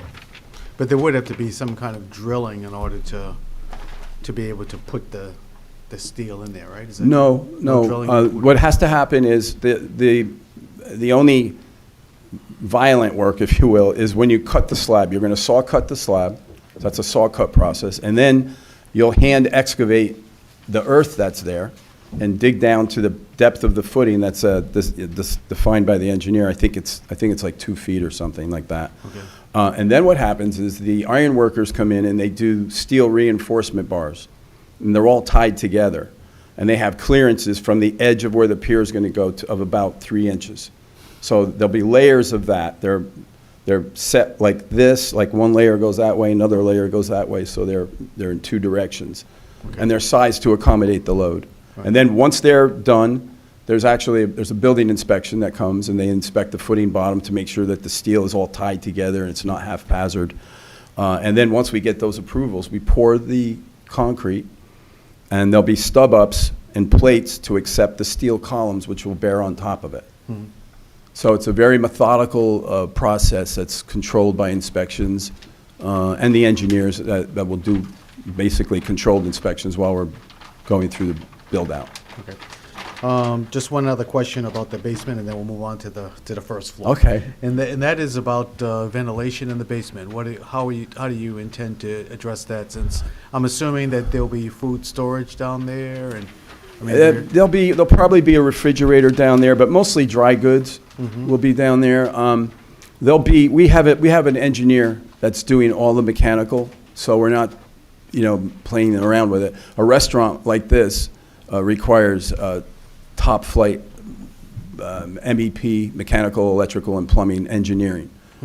Sometimes you'll see a lot of restaurants will just rely on the tradespeople, and I'm not knocking the tradespeople, but this sort of thing has to be fully engineered with makeup air and all the things that you're talking about. Okay. That's why we have a number of pieces. We actually have more pieces on the roof than I thought we were going to have. But that's a big deal. We've got drawings that are just about ready to go into hard construction documents, but we don't want to go too far until we find out how we do here this evening. Okay. But there will absolutely be air, both delivered and makeup air that has to get, and exhaust that has to be dealt with down there. And I've seen the plans. We have it already. Yeah. So let's move to the first floor then, and talk a little bit about the flooring that currently exists. Okay, the floor that's there now is in surprisingly great shape. There are essentially 1, 2, 3, 4. There are 5 bearing points if you stay on drawing A5. There's the colonnade that's in the middle. There is the bearing walls on the outside.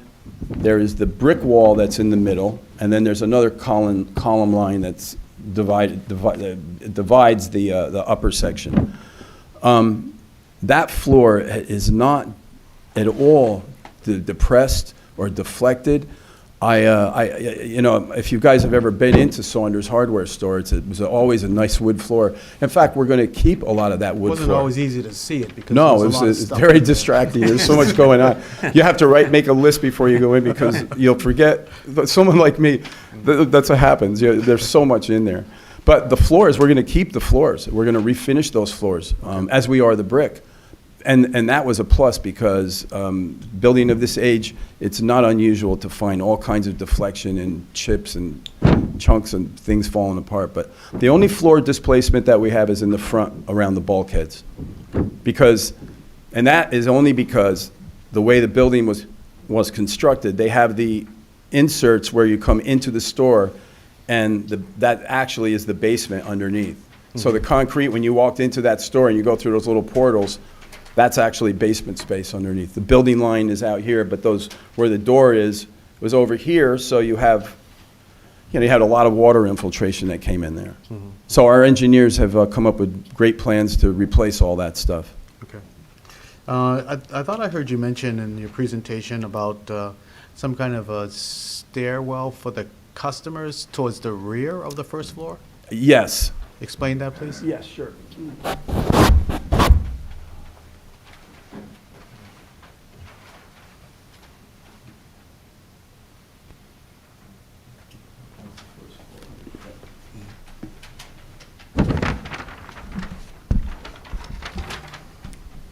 Okay, so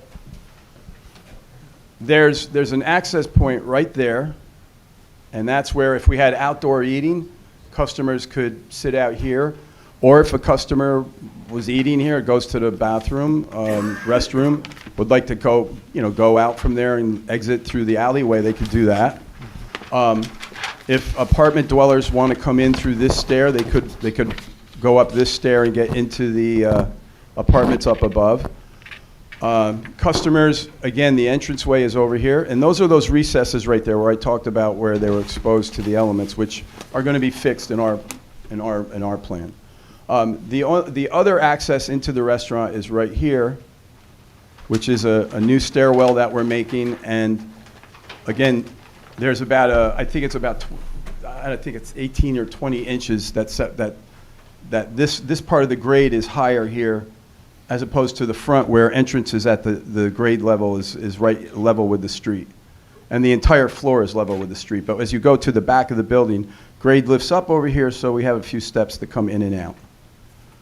And then this was the delivery over here to the basement in the corner. That's an existing bulkhead, or I'm sorry, Bilco. It's all rotted out, but we're going to get rid of it, and we have a conveyor that we're putting in there to be able to get boxes and that sort of thing in and out. And it shares the space with the trash bins, but we're gonna maintain these trash bins as frequently as we have to. Restaurants generate a lot of debris, a lot of garbage, and whatever it takes to maintain those, that's what we're going to do to keep this to keep it clean. It's got to be. It's imperative that this all be kept clean, particularly if we're considering doing some eating outside. Yeah. So it is anticipated that there could be dining in that patio area in the back. Is it also anticipated that there could potentially be dining on the sidewalk in the front? No, we haven't. At least I haven't spoken about that. My client hasn't mentioned that. Okay. I don't know. I know there are some places in town that have that. Yes. I don't know. Guess I don't know. Have you thought about that, Michael? I don't know. Okay. I mean, there are some establishments in that area that and we've got enough room. The There's sidewalk. enough room there to do it. Yeah, I just wanted to know. All right. So then the roof for this, what is currently now the roof of this building, you said it's going to be maintained. Is that correct? The new roof or the existing roof? The existing roof. The existing roof is going to be covered over. What does that mean? So explain that to us. There's a please. new structure that's going to come over it. Right, I know there's gonna be 2 stories put over that, but I mean, that what is currently the roof, is that still gonna remain, or is that gonna be removed? No, again, we don't want to remove it Right, because okay. we don't want to, we don't want to mess with the structure and start pulling it apart. Right. You see, a lot of this structure is into the brick. The buildings of this age, they would use, they'd use the brick, which is a bearing brick wall, and they'd make little carve-outs, and that's what they'd bear their post into. When you start messing with older buildings like that and start pulling stuff apart, it goes on and on and on, and it could loosen a lot of the brick and create a lot of problems for us. So we decided to maintain the roof, do the repairs necessary. There's some minor repairs we have to do to hold it together. There's a couple of loose areas where skylights used to be. Saunders put a acoustical tile ceiling in so you can't see it, but there's old skylights up there. So we're tying that all up to make sure it's nice and stable. Then we're bringing our structure up through, and if this were the existing roof right here, we're coming up over, and this is the new platform. It's about 2 feet north of the existing roof. So the one will not touch the other, is what you're saying? No touching and no bearing down on the existing building at any point. Okay. So take us into, I mean, as you worked with your client, because now we're moving up to the 2 levels Okay. above. And take us into sort of what was the vision for this project in terms of putting residential space above this structure that's different than, I think, what exists on that stretch of that block. Yeah, I've found that, again, I mentioned earlier when I was describing the work I do, I'm finding that a lot of clients like the mixed-use model, where you have retail of some sort on the ground floor, and then you have dwelling units, apartments. There's a great need for apartments for some reason, probably because everything's so expensive, on the upper floor. It's good for business. In this case, this is a great retail center. It's such a beautiful strip. It makes great sense to create another source of revenue and to enhance the community with, more great housing for people to access the wonderful retail strips that are there, the street that's there now. So it was a mix of enhancing the neighborhood and creating another revenue stream. I know that, I mean, that's a fairly common reality along Bloomfield Avenue. But is that common along this stretch of Valley Road on either side of the street? Yeah, I think Michael did a building right across the street that has housing, has apartments above it. There are a few buildings.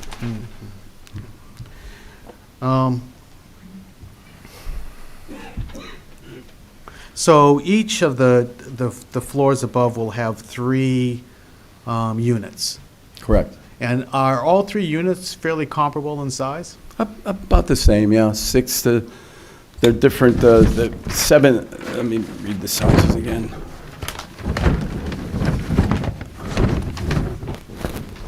Yeah, the 3rd floor is a little bit bigger. The 3rd floor units are 816, 809, and 812. The 3rd floor is bigger because we don't have that hallway going through it. And is it the units that are to the rear of the building, those are the larger of the units? No, on the floor, we tried to keep them pretty much the same. There's not that much of a difference between 816, 809, and 812. Okay. I think it was important to keep them the same. The thing that was challenging is to create egress paths, oops, doing it again, to create paths for moving through and also providing daylight for the bedrooms. We couldn't put the bedrooms on the side because of the lot lines. So we have to put the bedroom units, again, for the egress windows on the west and on the eastern side of the building. That's the primary criteria. Okay.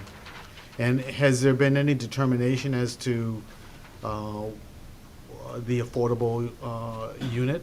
Which one it is? No, I haven't spoken to Michael about that yet. I'm not sure.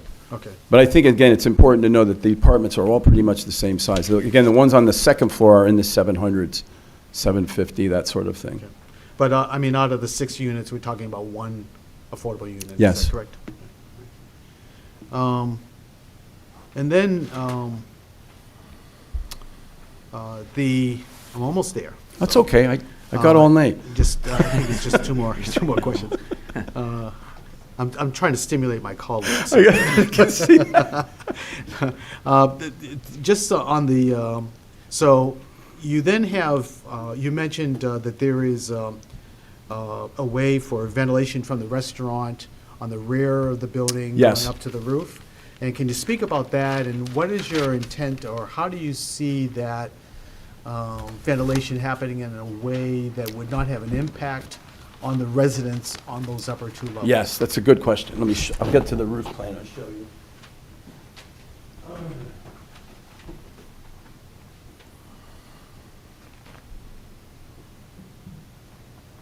right.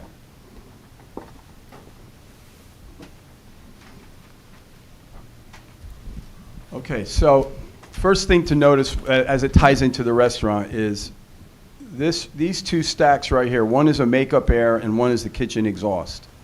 That's on the outside of the building. We're going to enclose that. If you look at the rear elevation, that's a stack right there. We're going to enclose it with brick. So it's going up, and then it's going to have I don't show it on this image because I wasn't sure what type they were using, but there'll be a head on top of that that takes the air as it's leaving the exhaust from the kitchen. It'll be pushing it in a direction away from all of the back of the building where the windows are. So it's already taking it from down there and bringing it up, and it's got it up on the roof. These units here are all handling all of that air. I'm not an engineer, but I know that we have makeup air, we have fresh air, we have air conditioning and heating, all of that sort of thing. It's all being mounted up here. But the exhaust for the kitchen and stuff is being ending right over in here, up on the roof. It's away from the street, and it's 3 stories up. That should be sufficient to keep it moving out of the area. Right. Then, just staying on the rear, you talked about the stairwell for access for the apartments. And in terms of the material of those steps, what is the material, and how do you anticipate addressing issues like ice and snow on those stairs? Well, we have, let me get to the back elevation. Up. Oops, sorry.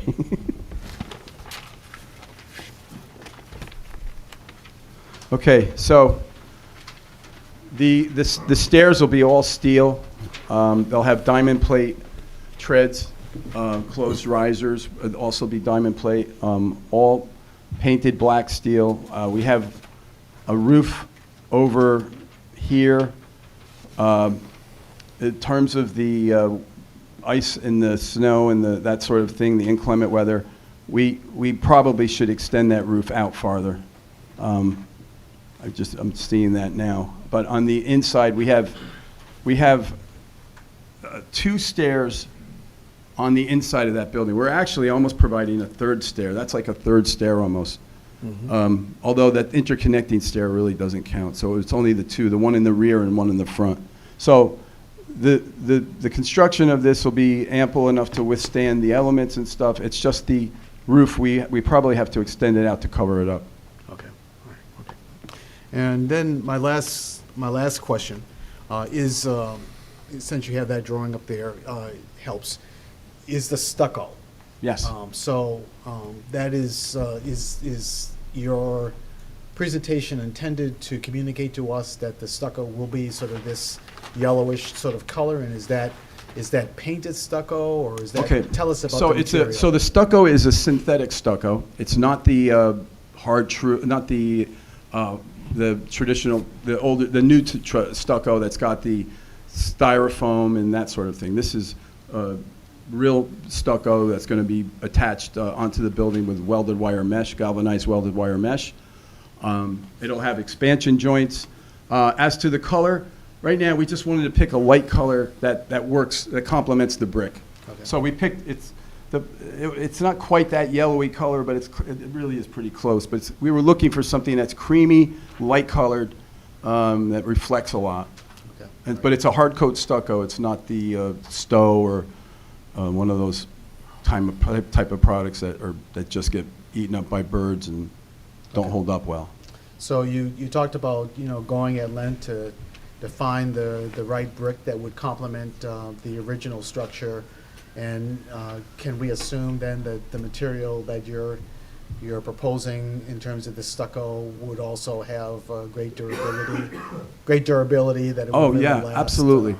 We want to build it once. We don't want to have to come back, and Michael has built a number of things. He's a very, he wants it built right the first time, and that's what we're going to do. Make sure that it's especially getting to the side of these buildings. You don't want to have to ever get on the side and have to worry about coming back because of shoddy construction. So we've got good people lined up to build this, and we want to make sure that it's a good hard coat of stucco. Okay. Thank you for your patience. Oh, Thank you, Mr. you're Chair. welcome. Mr. Church, do you have any questions?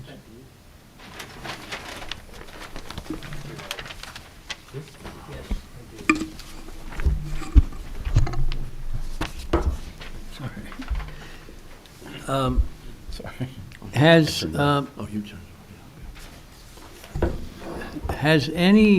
Was any thought given to the idea that there'd be less than 6 units up there, and make what you have architecturally drawn, make those apartments bigger? Or was this the plan as it went? Sorry. No, we originally did have 4. That was my thought. 4, to me, makes sense. Yeah, but for different reasons, we ended up with 6. And that's the, So there's no plan, there's no idea to reduce? well, the we would like to advance 6. That's what we're going for. If your question is, would the building still work with 4, it absolutely would. Yeah, that's what I thought. Yep. Yeah, my thought was that. The other question I had, I forgot. That's all I have. Okay. Mr. Caulfield? Did you think of maybe making one of them a duplex? One of the units? Maybe you could lessen to 5 and so forth? My client hasn't asked for that, but anything's possible. It could be. I don't know what that does for marketing, if that enhances it. That's a whole nother question, but architecturally and what we have in the footprint of our building, we could do that. The trash containers, there's one for the restaurant, I guess, the bigger one, and the other one that's by the stairs going down by the fire escape or decks area in the back is for the residents, is that correct? Well, I'm not sure. I'm not trying to push it on the civil engineer, but he's got it defined on his drawing exactly. He's going to render his testimony after myself. Mm-hmm. But I think the trash cans, and I may be mistaken, that's why I'm checking myself. The trash cans that we have towards the stair are for recyclables, perhaps. I think that's what it is. Okay. And the 2 that are in the enclosure, one is for the probably one will be for the restaurant and one will be for the residents. Okay. And again, the management of that has to be they have to be on top of that, make sure they're constantly being emptied. Okay. The plants. Now, you have plants on the back line there. What are those plants? And the height of those plants? I don't. Are you able to answer? If it's for the engineer, just say that. Yes, it's for the engineer. Okay. I don't want to push it on him. He's got enough things to talk about. Sorry, Callisto. His plans show the landscape. Gotcha. It's You did true, the I got them landscape. mixed up. But I can tell you they're low shrubs. Okay. The restaurant is just one restaurant, it's not 2 restaurants, correct? No, it's going to be a very high-end Michelin restaurant. Okay. And that is one with a very special chef from Europe. And My client can't wait to get it going. Okay. Let's see. Residents can use the back fire escapes to get in and out of the building? Yeah, I don't see why not. Okay. The only thing about that is I think we have to extend that roof out for the stair coverage? portion. Okay. Yeah. It looks like on the survey that the back corner is higher, and that when the water is in the back there, it usually comes down the driveway and goes out to Lorraine. Do you think that that feature will happen again? Or, I mean, I know you'll have some I'm not drainage there. sure. I'll ask the engineer. Yeah, the engineer's got that covered. Okay. I know we spent a lot of time talking about it. I'm sure he's got it covered. Okay, thank you. You're welcome. Mr. Vieira? Yeah, thank you, Mr. Chairman. I do have a few questions. So in the basement, you've talked about a new structure that will be built inside of the building. Do you have to cut or remove existing brick walls? That's part No. of? No, No. nothing. You're not touching. Not touching the brick wall. That's the most important part of, again, that's the reason we did it, because we didn't want to take things apart. Digging the holes down there is going to be enough, but it's away from, the major elements. And I would say while we're digging those elements, those piers, just to be on the safe side, that brick will be shored up, just in case. You never know with older buildings, things start moving. So when that work is being done, the existing structure will be very positively shored up and held together temporarily until our new superstructure work is completed. Okay. The other question I had was, I guess the existing roof in the building, you mentioned that you will keep that existing roof. How does the fire rating separation between the business and the, I guess the If anything, it residential enhances it because it creates greater distance. And the other thing that creates a great fire separation for us is the concrete floor. So when you see this building get built, the first thing you'll see is the steel stubbed up. Then you'll see the entire, from front to back, will be one flat plane of concrete. So that's a great fire separation between what's going on the first floor and the upper floors, both floors. Yeah, essentially separating the kitchen with the residential. Completely. Yeah. It's I don't know what the rating is, but I would bet it's in the 3-4 hour. Yeah, at least 2 hours. Somewhere would in say there. More than Absolutely. 2. Yeah. Okay, so, and the other question I had was on the third floor, you've talked about roof hatch, access to the roof for Right. servicing the rooftop equipment. Will there be a fixed ladder? How does the access? Yes, there's a fixed ladder it's a ship's ladder, if you'll see it on drawing A8. And it's a lockable fixed ladder so that, wise guys can't climb up there and party up on the roof. So what it is, it's a ship's ladder that's attached to the wall. It's got a cover that goes over it so no one can access it and climb up. And then it's got a hydraulic roof hatch that you hit a button and the thing springs open. It'll spring open against the outside of the building for a safety factor, actually. And then that'll be access. When we build the building, they'll probably break the rooftop equipment and so forth will probably come up in pieces. It'll all be broken down. So it's a good-sized hatch, too. And it's in an area that's good for service because it's by the rear stair, so service people can get in that way and go down that hallway and get up to the roof pretty quickly. Okay, and then moving on to the rooftop, so you're proposing a parapet in the front, is that correct? Yes. Yeah, but around the building and the perimeter, there's no parapet? No. What we're doing with the parapet is the existing building has what we call camelback stones. If you look at the existing building now, it's got those stones that are period and they're like ceramic and they're set on top of one another. They're overlapping. So we're going to do that on the lower roof. If you'll see on the drawing that those little indications we have there. But along the sides, again, because it's the side, we brought back the camelbacks in the front of the street coming in maybe 3 or 4 feet, and then we go to an aluminum coping. That's just about 6-7 inches above the surface of the roof. Okay. All right. Thank you. You're welcome. Mr. Cruz? No questions. Okay. Mr. Moore? Thank you, Chair.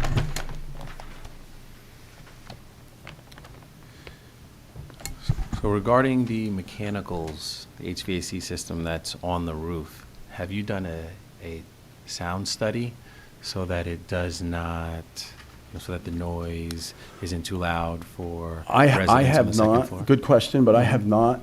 But again, we have engineers that did it, and I could get that information for you. But I'm sure they have. I'm sure they have, given the Okay. situation. Why, is someone over there? Is he the engineer? Oh, I don't no, know. he's a civil engineer, but he also Oh. is doing the mechanical. But I don't, Oh, yeah, not okay. him. Just want to be mindful of our neighbors. I can get that answer for you. With that type of, it'll be running a lot. And Absolutely. So we just want to take But that I into believe, consideration. it's pretty, the equipment that's going up there is housed in really great enclosures. I've seen the list of the equipment. And it runs, the equipment that they make today runs pretty low for the acoustical problems that can come about with that. Okay. I ran into a lot of that in my days, 22 years I spent in Manhattan. Mm. So I'm very sensitive to that. The other thing that you have to be cognizant of when it comes to rooftop equipment is the vibration. Right. So there are two issues. Sometimes the vibration is more disconcerting than the sound. Mhm. So we're on that. I mean, I don't have the data to give you the numbers, but we could get that for you. Okay. Thank you. And, just make sure you take it into consideration when. No, I think it's a great consideration. I think it's important. So this building was built in what year? Do you know the building? 1912, according to yeah. the 1912. historic consultant's report. Yeah. Okay. So I know that you're saying that there will be like minimal disruption of the building, but there still will be some. Oh, of course, you So- have to. Mhm. You know, it wasn't my first choice to leave that existing plate glass there. I would have preferred to see nice muttons on there and a little bit more housey. Mhm. But HPC kind of made us realize the importance of keeping everything as close as we can to what it once was. So a good example for that is we're going to have to put a film on top of that to keep it so that it can't shatter. So it's a safe on both sides, and that's what we're going to have to do. The transom work above, some of it is not salvageable, but we're going to make it look exactly as it looks now, and it'll look even better. The bulkhead underneath, which is the knee wall that supports the glass, that is completely almost rotted out, and we're going to have to build it and reconfigure it as it was in its original day, which was this thing I've been carrying around with me, these little panels underneath. I don't think we're going to make them white, but we're going to replace these panels just like they were, which will add a nice touch to it. Okay. How about, have you tested for hazardous materials? Yeah, that's the first thing Michael did when he purchased the building. Okay. So fortunately, we're clean. It's a very, very good thing that there's nothing there that was, that would expose us in any way. Okay. Which is great. I think one of the reasons is because typically in buildings of that age. Asbestos, Well, lead, you know all what of it is? that. It's the tile. Dust particles. Yes. Right. Especially on the tile, because was the little 9x9 tiles. Absolutely. And asbestos tiles, it's almost, it's not even the tiles, it's more the adhesive that's got the asbestos in it. So fortunately, it's a nice hardware store with those beautiful wood floors. We didn't get any of that. So no tile in there. And the other place that you sometimes run into it is with the plaster, but it came up clean. Or the windows, the brick windows. So sometimes in the windows, there may be like non-friable Yes, asbestos. yes. So I've done work on projects like this. I can so tell. Just be mindful of that. Yeah. Because, the neighbors are breathing this in. and- Oh, yeah. Okay. Okay. This is a very precious building, and we want to treat it with the respect that it deserves. And that's why we really altered the building tremendously to make sure that that we did just that. Okay. From our original design. All right. Regarding drainage, and I know everyone's kind of touched on that, what are you looking to put into the basement? Will there be French drainings, or are there existing French drainings? Will there be a sump pump Yes. That runs off, not into the street, but there's some type of proper channel? Yes, Callisto will be speaking to that, but we're definitely, there's a situation down there now that is not correct, and we're going to fix it. Okay. We're going to do proper drainage there and make sure that we get, the two big things for us is getting the roof storm drainage away from the building and the groundwater. The roof, again, we're putting internal drains up on the roof, and then we're going to connect it to the existing, we're putting some new components in, which Callisto will speak to, but we're going to make it all go into the street, into the existing drainage system in the street. Nice. Yeah. 6 units, right? Yes. I think I saw on the application, it has it as 4 units. Yeah, as I said earlier, that's what was the original, but we thought it might work better with 6. Okay, so I guess we'll just need to modify that, right? If that's an application that was submitted, right? Yeah. Okay. Did you? And I know that and this may be a question for the chair, I know that we had talked about if you own a certain amount of units within Montclair, that there, at some point, there's a threshold that factors in affordable housing. Well, under the existing ordinance, they're required to have 1 unit as affordable, and for the 6th unit, they'll have to do a contribution to the Affordable Housing Fund. Okay, so 1 is compliant or 2? 1 is compliant Okay. with the contribution for having 6 units. I think it's a wonderful project. Oh, thank you. We put a lot into, we've been working on it for a long time. Thank you. Okay, thank you. Yeah. Mr. Griffiths? I'm probably going to repeat a number of questions. That's things okay. that we've talked about. I'll try and be quick. That's okay. I do appreciate the attention that you've put into the work that you've presented. Thank you. I'm just going to go through this list. It's not organized in any horribly That's okay. well-thought order. You're reusing the existing glass, as you pointed out, and you're putting the film on it so it's not dangerous, which is right. Basically, we're making it tempered. I understand. Well, if you put a film on it, it's going to hold it together. You're making laminated, not tempered, but let's not parse, right? Yes, okay, Okay. Okay. So it's uninsulated, and so I just question, and this, you will figure this out because you'll have to. You have to comply with the energy code. Right. The energy code's not going to be sympathetic to No. massives like that. You also, there's thermal comfort that you have to comply with. If you put seats up by that window, do you have fin tube underneath the window? Again, the engineers have done that, and that's what we're going to have to do. Okay, We have good. to, your point is well taken. We absolutely have to. That's Listen, good. again, that wasn't my first choice. I understand. It's just,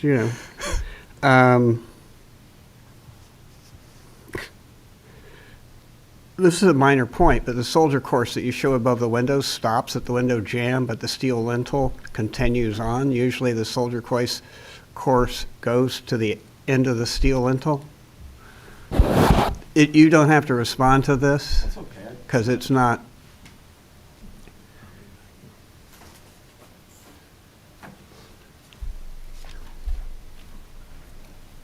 Okay, you're referring to above the windows right there in the soldier course? Above the windows, the vertical brick, which I refer to as a soldier course, and I'm saying that traditionally it usually goes to the end of the steel lintel on either side. Yeah. And it stops at the window opening, which is somewhat unusual, and I worry about cracking at the brick that's not soldier coursed.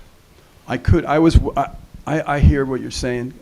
I was trying to stay historically correct, and I'm thinking of the same thing. I could run a couple courses past that. I suggest that probably will do. running the soldier course farther would be more historically correct. Yeah, But you I think you're can right. look into that, and you can do the right thing. Thank you. Yes. Great point. Are the windows double hung? Yes, they are.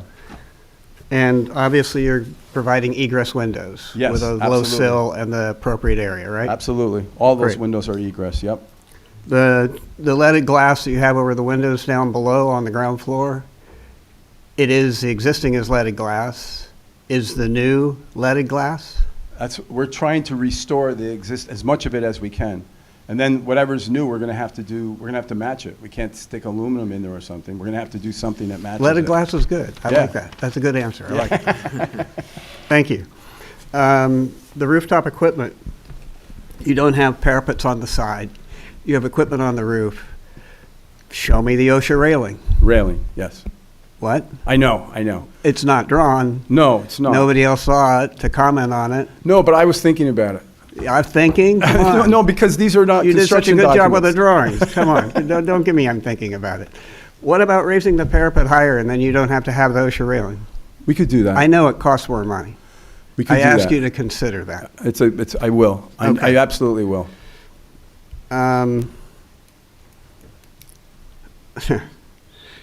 Access to the roof, the hatch. You say it's a ship's ladder, but it's a vertical ladder. It's not a ship ladder.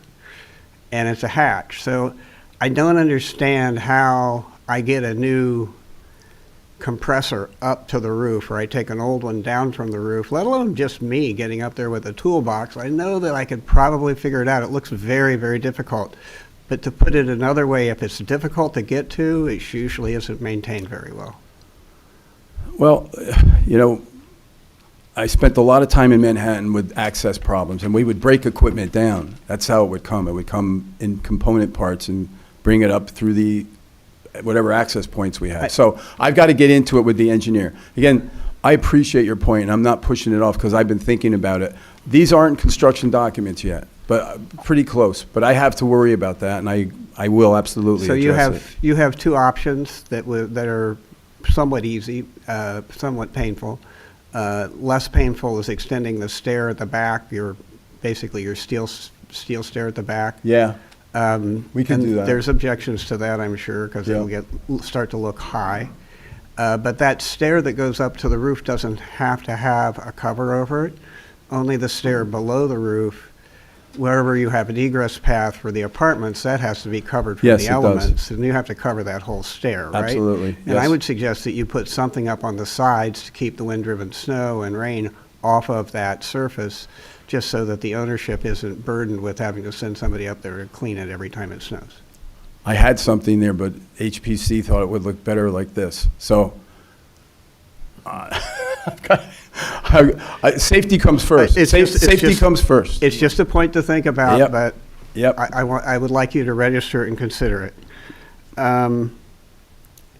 So help me out here on the old bricks. Are you reusing existing bricks or leaving existing bricks in place? Both. We're using, on the ground floor and the front facade, we're keeping all of that brick as it is, and we're going to repoint it, restore it, and spot. Fortunately, it doesn't need much restoring. It's a lot of. That takes you up to the setback? Yeah, So that's all existing brick that you're just cleaning up and reusing? and Okay. repointing. And then the new brick is on the setback, second and third floors. Which I'm a huge fan of the setback, really Yeah. nice. Yeah, And the rendering shows the brick above matching the brick below. that's which, the point. Well, I found it in Virginia. Have you found it? I did. Okay, great. I wanted to go buy it, but It's too very early. hard to do sometimes, so congratulations, So and that's great. it's a I'm big very country. happy. I got a lot of access points. We're getting there. You can put windows in lot lines, right? No. You I mean, you can. could. You have to, if they build a new building there, you have to break it up. But you can put in, wire glass, right? I guess from my time in Manhattan, it just doesn't make sense to do it. I would never do it for egress, but. Not for egress. I didn't know, say just that, for but daylight just in for different light. places. I guess you could, and then it would have to be, if someone does add to it, you'd have to. I understand. That's a consideration. I have no basis to ask you to do this. Yeah, I Okay? understand. All right. Basement egress. The basement has one way in and one way out. Is that really legal?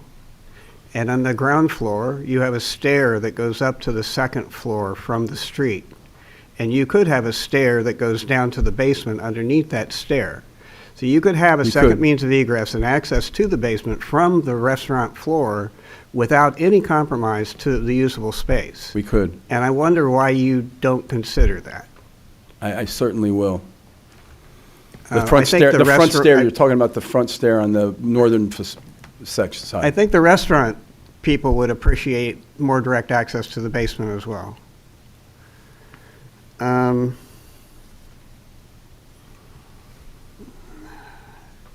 Ventilation of the basement, we talked about that. That's big. important.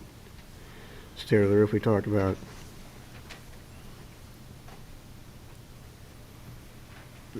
This will be me quibbling, and I apologize. It's okay. But you're leaving the roof structure in place, the existing roof structure. You're going to take the material, the waterproofing material off. Yes, Okay. yes. Thank you. Absolutely. The structure is what we don't want to On mess the- with. On the roof, there's a kitchen hood vent right next to the makeup air. Kitchen hood vent, you and I both know, is Yeah. not nice, No. right? It's full of oil and grease, and it has to be cleaned vigorously every year. Yep. It's not a nice thing. And that makeup air next to it is probably just makeup air for the kitchen hood, is that correct? Correct. So the riddle is, where's your air for the ground floor restaurant coming from? I appreciate the point. Again, I have to get the mechanical and the drawings to. I can't wait to meet your mechanical. Yeah, I know. It's all. And you, just to clarify, to be really clear, the stucco on the sides of the building, it's real cementitious stucco. Yes, It's absolutely. like 3/4 of an inch. It has a rough coat and Yep. a top coat. Unwelded wire. Excellent. Yep. Thank you very much. You're welcome. I think I can do this quickly. Can you just go over the doors front and back as to what's staying in place, what's going where, and just do that quickly? Sure. And let me maybe simplify this, because we just kind of covered it. In the front, the door on the northern side of the building is goes to the will now go to the apartment, is that correct?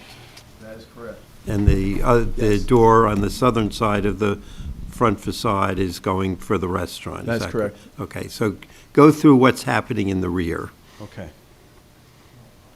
I'm sorry.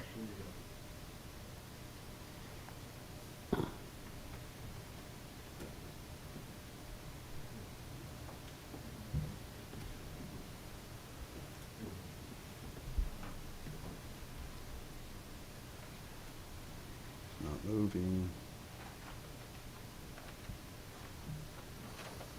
Okay. All right. So, this is the stair that goes up to the apartments. This is also, to your point, sir, the stair that we might add another stair underneath here. This is the door that leads you into the apartments. This back here right now is an existing access point that we're going to enhance with new stairs, new door, and that's intended for customers going in and out through the back.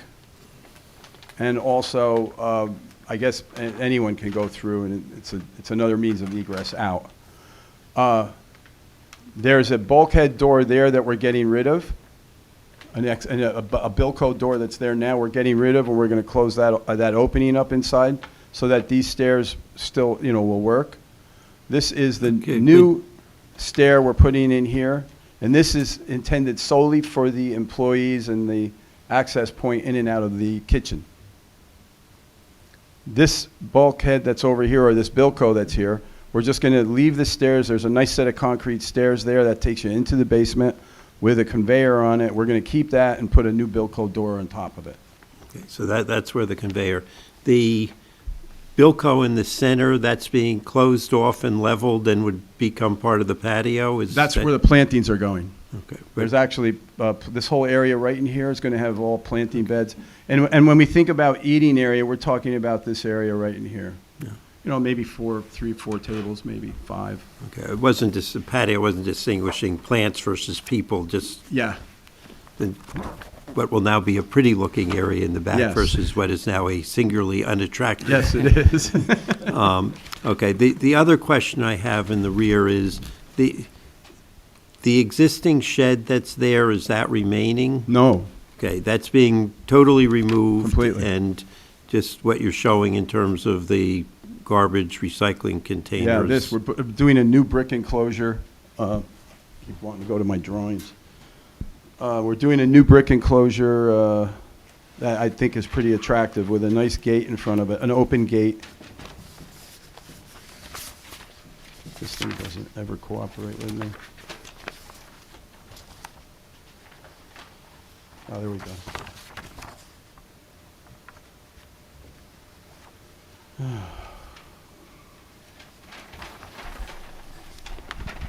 Let me go to my pictures. Okay, I'm not that, I've seen your drawings, I'm okay. I'm just confirming the existing structure's going away and Yeah. being replaced by this new structure. That's Somewhat this different, right there. somewhat moved. Yep.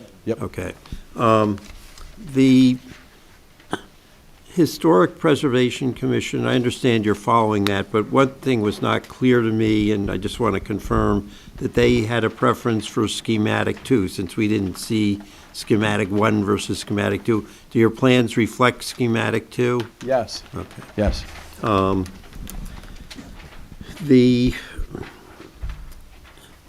Will the equipment on the roof be visible from the street or from the parking area? Not at all. Okay. And The most thing you'll see is the chimney going up, and how we deal with the rest of it from that point on will not be visible.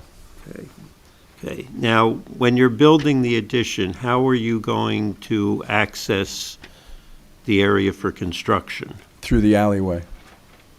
All deliveries, everything's going to have to come from the back. And there's going to be enough room to, Yes, we actually thought about maybe doing modular at one point, but because of the logistical issues and everything we would need to get in there, we're not going to do that. It's much better for the area to stick build the structure, just like you would a conventional home or. just, I mean, my concern, and I should ask, so there'll be no need for any construction equipment in the front of the building? No. No need for No. scaffolding, anything of that? Well, nature? we'll put protection up. We'll probably have to, that's the right thing to do during construction, to put a scaffold there to make sure that there's no debris or anything that falls out. But that would be on a temporary basis. About how long do you think it would have to be there? I think, I don't know, maybe 4 months maybe, something like that, 3 to 4 months.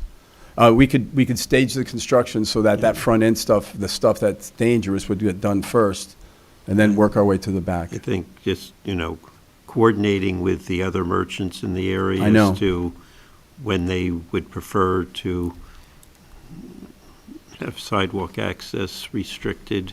We may end up doing something, because we have the setback, we may end up coming up with some creative way to scaffold it and put a catch-all from the second floor and extend it out and cantilever it out somehow. That's another way to get around that. Because it's only 2 floors. I understand, it's just. I understand. Again, You'd be surprised how excited people get when something new appears on their sidewalk. Yeah. Again, the 22 years I spent in Manhattan, sidewalk scaffolding, because of the local law 10, was a windfall for sidewalk scaffolding people. But the scaffolding had to go 20 feet left and right into the adjoining merchants. It was horrible. Okay. Anyone else with questions? Any questions from members of the public for this witness? You want to call your next witness? Yes, Callisto, Burton, please. Thank you, guys.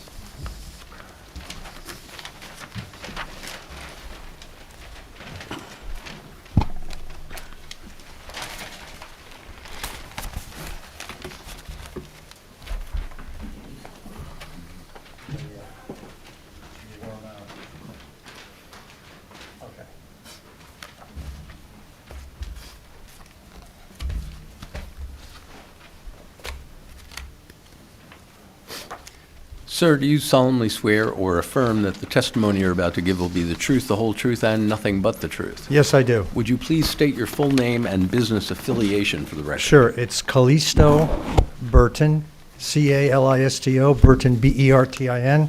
I'm the principal of Burton Engineering, and we're at 66 Glen Avenue in Glen Rock. Mr. Burton, I know you've appeared before the boards in Montclair in the past, but probably not in recent memory, at least No. for me. So why don't you just briefly provide the board with your Sure, educational sure. background and your I have a qualifications? degree in civil engineering from Villanova University, a master's degree in engineering from Rensselaer Polytechnic Institute. That was a long time ago. I've been licensed in New Jersey since 1984 and New York in 1983. I'm also licensed in Massachusetts, Rhode Island, and New Hampshire, and I have an office up in Massachusetts. So my main field of expertise is civil engineering, but the office also does structural engineering and MEP engineering, and we're doing the MEP for this building. You're testifying tonight as a civil engineer. As a civil engineer, yes. You accept his qualifications? Your license current? Yes, it's current. Yes. We accept him. All right. All right. Please, so you prepared the site plan submitted with this application, correct? Yes. All right. Would you review the plan for the board Sure. using whatever exhibits you prefer? Now, if I go like this, will this enlarge it? No, it won't. All right. So the first sheet have here is C 1.1. Oh, it's dated 12/23/24. So we have the site plan. You could see on the top of the page is Lorraine Avenue and that alleyway that was discussed before that comes back, the 12-foot alleyway that comes back to the area behind the building, because we're the third building from Lorraine Avenue, from the intersection. All right. So the building is there. It occupies most of the lot. We have about a 27-foot setback in the rear lot area. Let's see. We propose, as discussed before, to replace the shed for the trash and recycling. My understanding is that we'll do the recycling in this building for the apartments, but the trash for the apartments would be in this little trash area back here. We'll have 3 containers with covers on them, and that's in a fenced-in area. What we proposed here was we were asked to dress up the rear of the property, and the area here, you can see it's hatched, was pervious pavers. We were also asked to look at drainage. And so what happens is these pervious pavers allow water to penetrate through, and they hold a 100-year storm. So we actually reduce runoff from the back. Right now, runoff, it's very flat, but it does flow towards Lorraine Avenue. So this area here will absorb the water that falls on it. We have,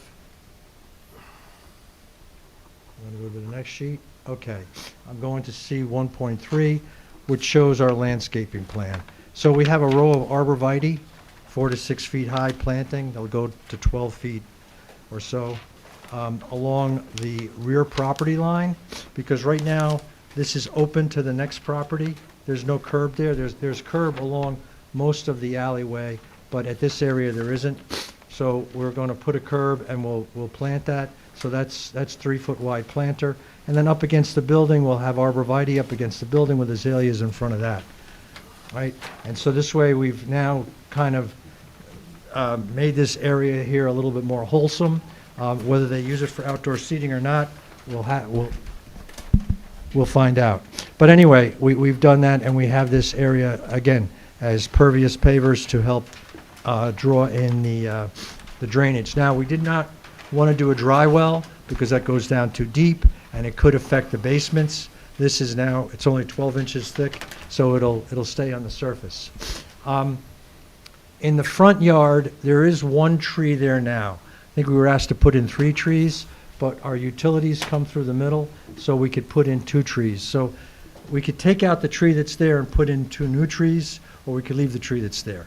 So I just, because it's a substantial tree that's there now. But we were planning on putting in 2. Again, in the middle, there's utilities, so we can't plant it. Right now, the drainage from the roof is collected in a pipe that's along this south wall.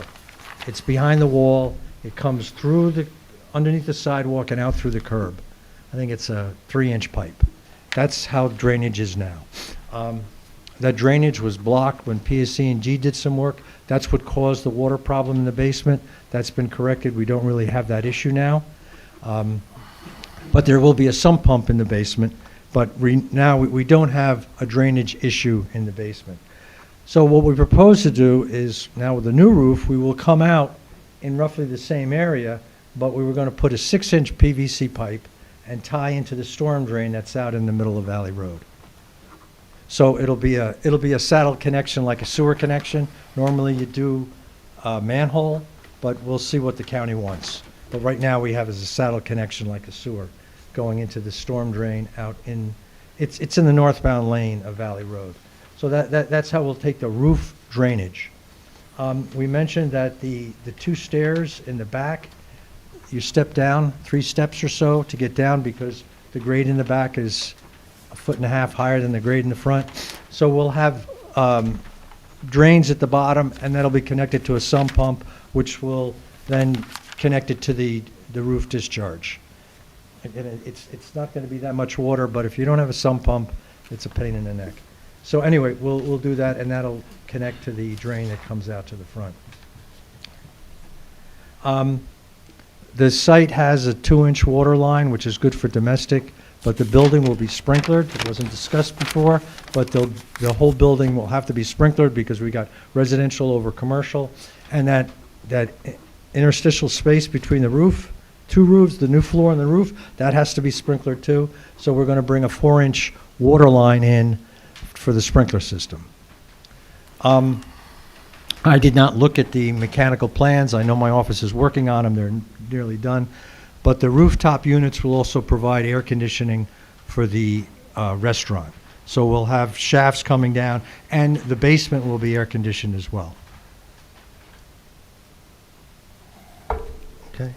The rooftop units will be either enclosed, but they are, the sound is not such that they have a, we will not break the sound requirements at the property line, right? Okay. We can continue. Let's see. I'm trying to hit the points that you were asking questions about, and anyway. So we do have lighting. The lighting was shown. It's a globe in the front. We were using the same light in the rear, and you could see these lines here are the Isolux lines. So that's 1-foot candle, and that's a 1/2 foot candle. I think the limit at the back property line is supposed to be 0.3.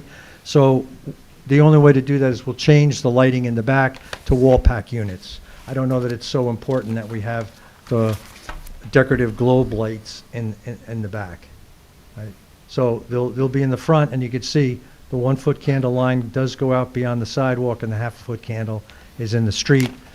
But it's supposed to be. You're supposed to light up that sidewalk. Okay, it's just the back. We'll change that. Yeah, here's the globe light. Right. There's not a lot to the site, so I'm going to end there, and I'm sure you'll have questions. Let me ask some follow-up questions. I think this is a minor point, but it was referenced in the engineer's letter. In the front of the building, proposing the new tree or trees, and you're also proposing to relocate a trash can, public, on the sidewalk. The engineer had an issue with that. Is that a problem? No, what happens is there's a trash can that's right in front of the building. We were replacing the sidewalk. We just moved the trash can down here. We'll put it back. It's a large trash. I think it's multiple recycling and garbage. So we'll just move it back in front of the building. That's another point. I'm not sure you mentioned that earlier, but replacing the entire sidewalk? Yes. And curbs? Curbs and sidewalk will be replaced in the front. The county will make us do it anyway. Okay. Yeah. I know when you submitted the plans, you also provided a letter responding to the board engineer's initial report. Correct. And then he responded with a updated report dated January 11, 2005. Correct. Have you had a chance to review that report? Yes, I have. And I specifically want to direct your attention to Section 6 of that report, which includes a number of comments from the engineer relating to drainage. Yes. Did you have a chance to review those comments, and can you indicate whether you're willing and able to comply with those comments? Specifically, Yeah, he asked for a couple of comments that we're going to connect the sump pumps to the drain pipe, and we'll just put notes on the plan. They're already on the mechanical drawings, but we'll put notes on the site plan to address that. what about his comments in Section 6.13A and B regarding testing requirements, design requirements? Okay, so that we have to do, if you're going to put an infiltration system, you have to test the ground to make sure it can percolate, and we have to be 2 feet from the groundwater. I believe that's not going to be a problem, but we'll do those testing. He also mentions that we're not supposed to have infiltration within 10 feet of the property line. So the system we propose is 3 feet from the back line and against the house, the building next door. So what we'll have to do is we'll leave the pavers there, we'll just take the infiltration and move it back, so we're 10 feet away. He also says we don't need to do this, but we're doing it out of, you know, just trying to be good neighbors. Okay. I mean, this meaning the infiltration system. It's not required that we do stormwater reduction, but we're doing it as we can. Okay. And I think you already mentioned with respect to his comment in Section 8.1 regarding the lighting, that you're going to revise the lighting. Right, we'll fixtures revise to comply with the lighting fixtures in the back so we don't go over the property line. We'll work with the architect, because if we are going to do outdoor seating, you need proper lighting back there, but we don't want it to extend onto the, we may put an area light, or low area light. Okay. Okay. Are there any, any comments in the engineer's revised report from January 11th that you're unable? No, he to asked work? us to TV the sewer line, which we will. We got to make sure that's good, because that line's been there since 1916. It probably needs to be lined or cleaned out. Okay. All right. I think that's all I have, Mr. Chairman.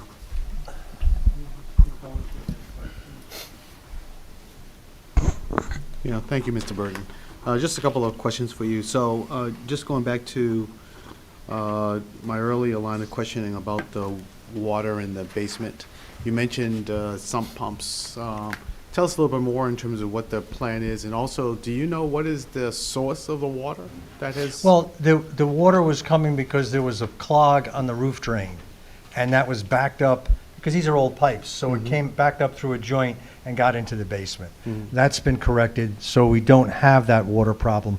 But, there's always a chance you can have groundwater come up during heavy storms, and so we have a sump pump, and the under the concrete slab, it's granular material, so it'll naturally navigate to the sump pump. So we don't have to put a trench drain around the building. Okay.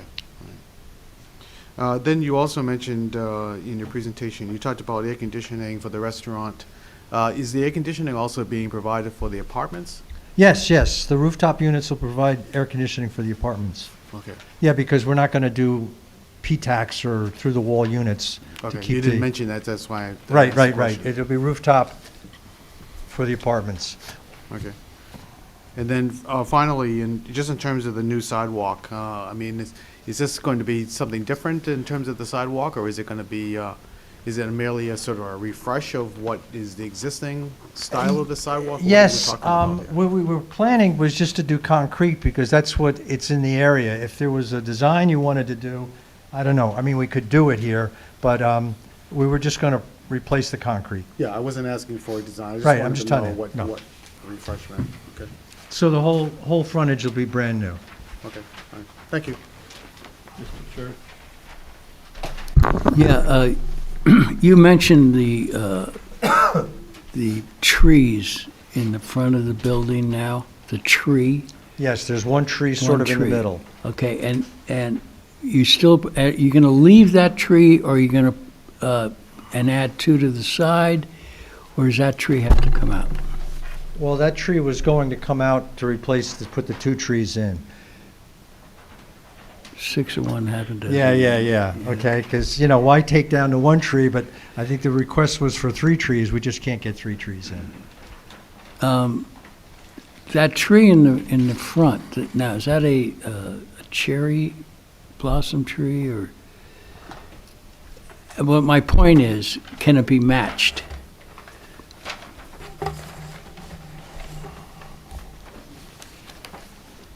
It's a Princeton Century, Okay, ginkgo biloba.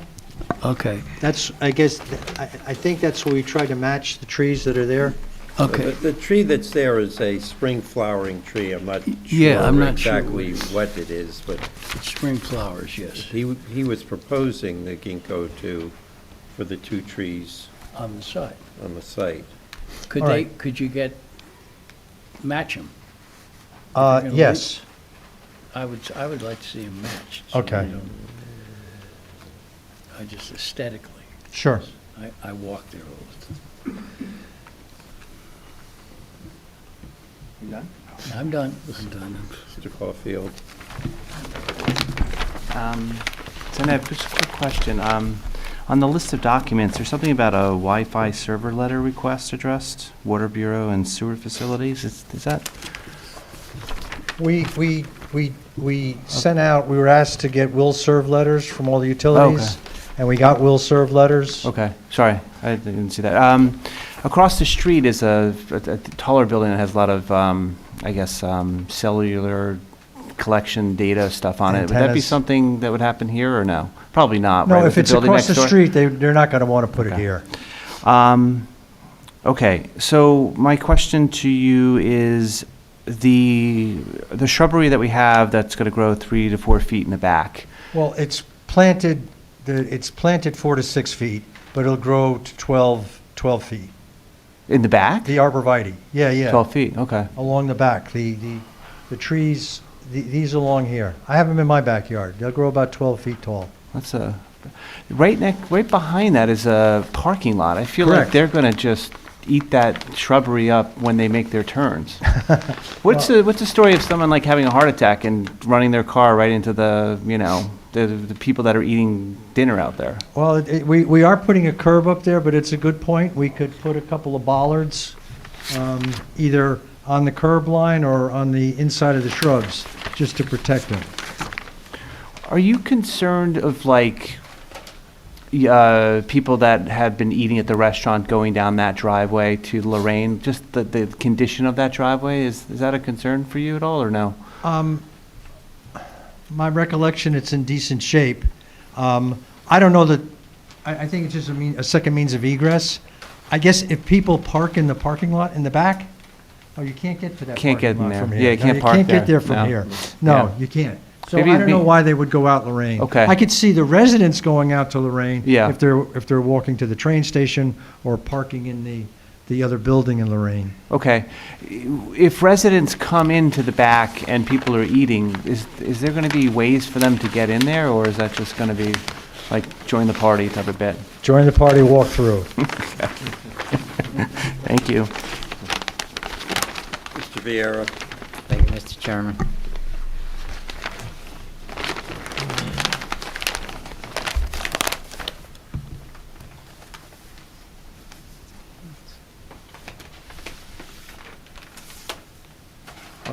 I think it's taking notes. Yeah,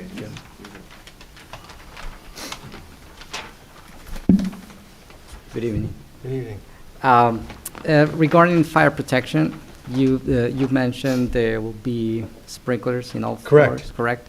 There will be a new connection? Yeah, new 4-inch water line has to come in. Okay, for the individual fire. to what's existing to? The existing is for domestic. Domestic And that's or- fine for the domestic, Yeah. but for the fire, we need a new 4-inch line. That we checked out, and I was involved in that right away. All right. I guess the other question in the alleyway, is the the plan to get the garbage truck all the way to the back of the? Well, that's apparently what happens now.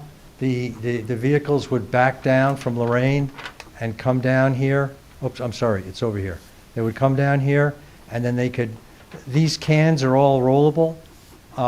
The cans for the residents are the large cans that you pull out and bring to the truck, and then they take the trash out of that. But what's in the shed, in the enclosure, that would be something you could pull out, and then the truck could hook up to it. As a matter of fact, I think the building next door, I have seen a dumpster along the side of the rear of the building here. Yeah, especially, yeah, I'm looking at Google Maps, and there's a small dumpster, and Yeah. so that won't provide enough space, I guess, for. Well, we'll have to work with the neighbor. Yeah. And, I mean, we have an easement to use it, so, I mean, as long as he keeps it parallel and up against the building, we can get by it. Okay.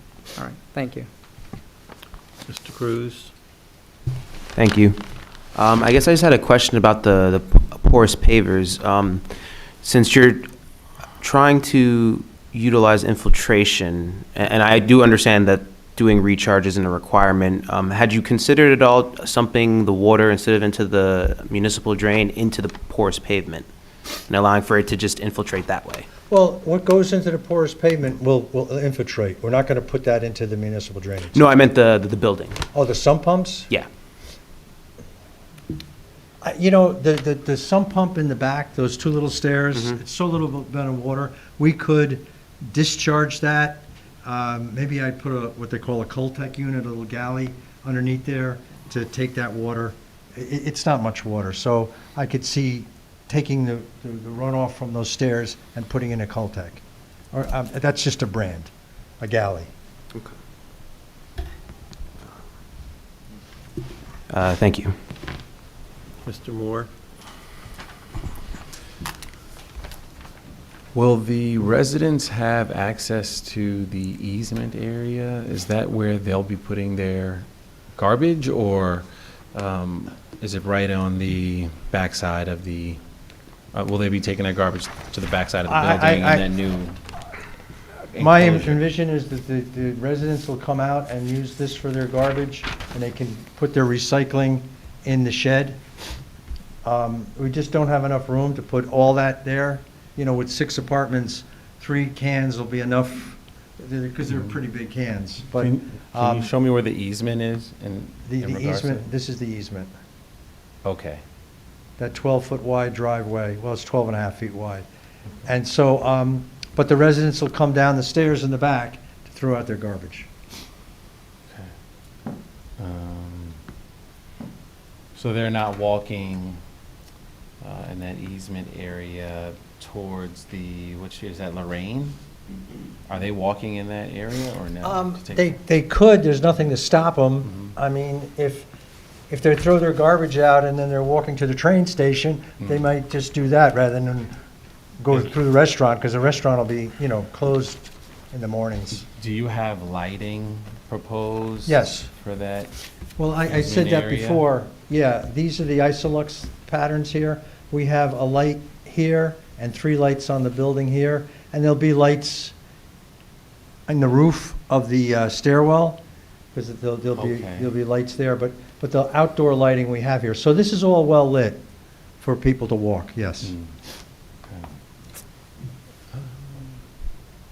My other questions have been answered. Okay. Thanks. Mr. Griffith? Mr. Griffith?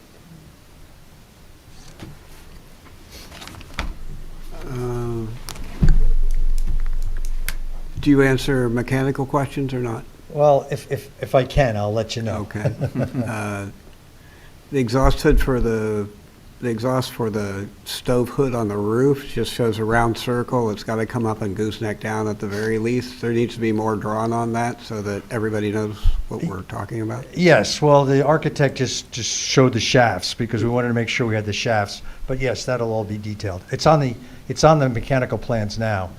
And it's typically how it's done, where you have the return air, and then you have a heat exchanger in there as well. good, so it's somewhat sizable and it requires access for repair. Correct. Yeah, so it'd be good for the architect to draw it so that the preservation group can see it and everybody else can see it, so that there aren't any surprises, that's all.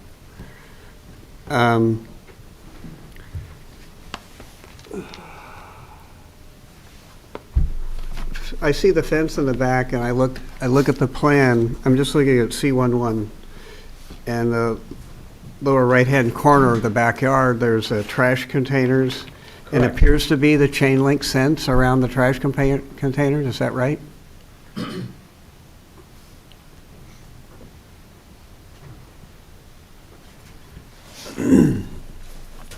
Oh, that's his. Where's mine? Mine's here. What drawing do you have? I mean, Yes, it's on a yes, number yes. of drawings. It is a chain link fence. Well, we would have slats. So it's up against an existing brick wall, so that's going to stay. Right. And then to the right, to the east, I guess that would be. Is that a chain link fence facing the drive? Yes.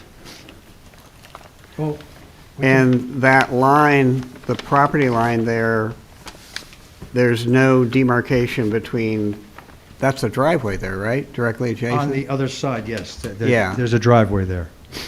Have you considered putting some kind of fence there somewhat other than a chain link fence? We could. We could put a solid fence. I think your restaurateur would be very appreciative. Good. A solid vinyl type fence with a gate. yes. Talk to your owner. It says LS in a 3-foot wide piece of something from the property line moving in, and I don't know what that is. LS, Yeah. that symbol is landscaping. And then on the landscape plan, we show the landscaping. So LS, it's a planter, it's flat, and then there's dirt, or what? right, no, there's a curve on one side, there's the edge of the pavers on the other side, so it's a flat area that's open for planting, 3 Oh. feet wide. Okay, so that landscaping, that LS, whatever that is, serves as your separation of the cars going by and these people dining. Correct. Okay.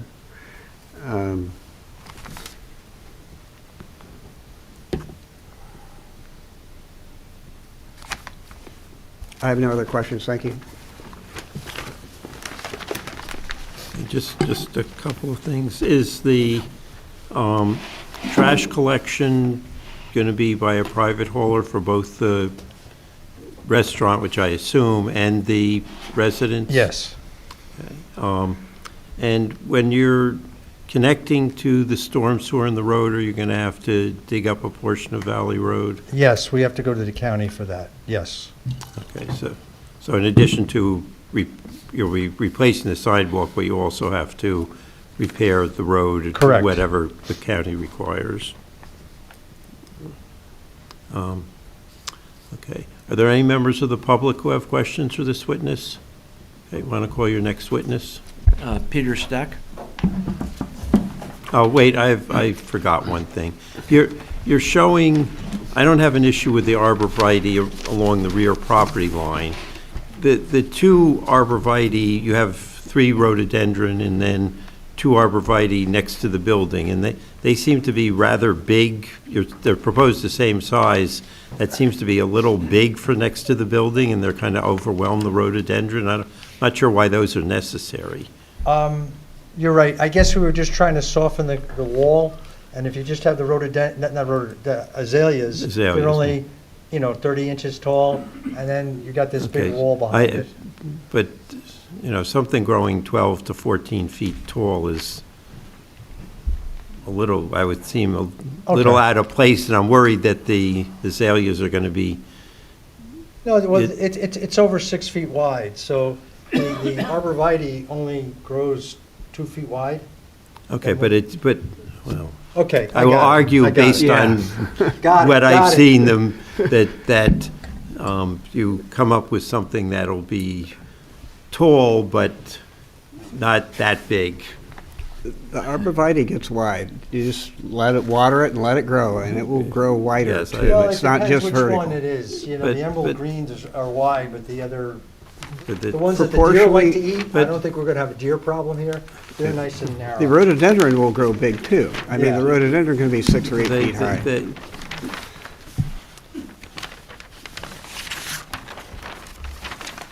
I'll agree you can get them somewhat commular, but it's even if they're managed to stay only 2 feet wide, that's still going to take Okay. up a lot of the area, and I think. Yeah.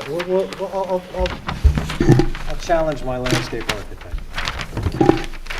Any members of the public who have questions? Want to call Mr. Stec? Peter Stec?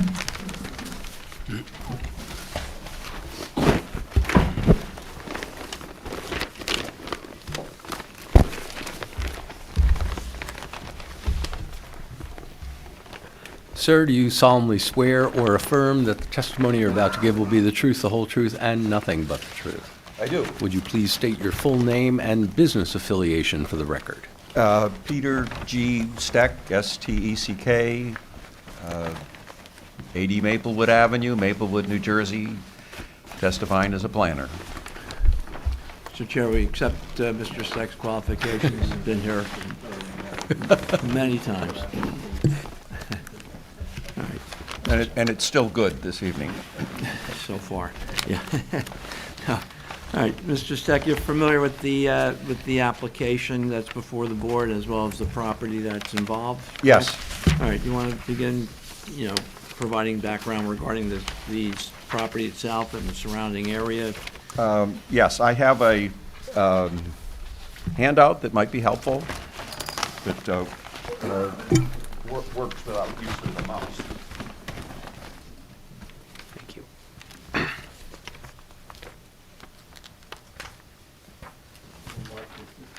We'll mark this as A2.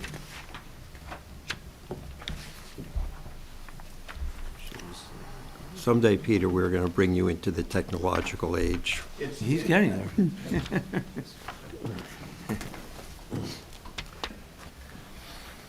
I'm doing this for your convenience, that you up close. Anyway, so to lay some foundation, this is the Saunders Hardware Building. It's a handsome building, 1 story. Its last day was June 16th, 2024. The applicant wants to convert the downstairs into a restaurant with 45 seats and wants to add 2 stories to the building, a total of 6 dwelling units, one of them being an affordable dwelling unit. As you know, the affordable requirement kicks in once you have 5 dwelling units. That if you had 4 dwelling units, a Mount Laurel contribution is not required. Once you hit 5, you must have 1 low and moderate income unit.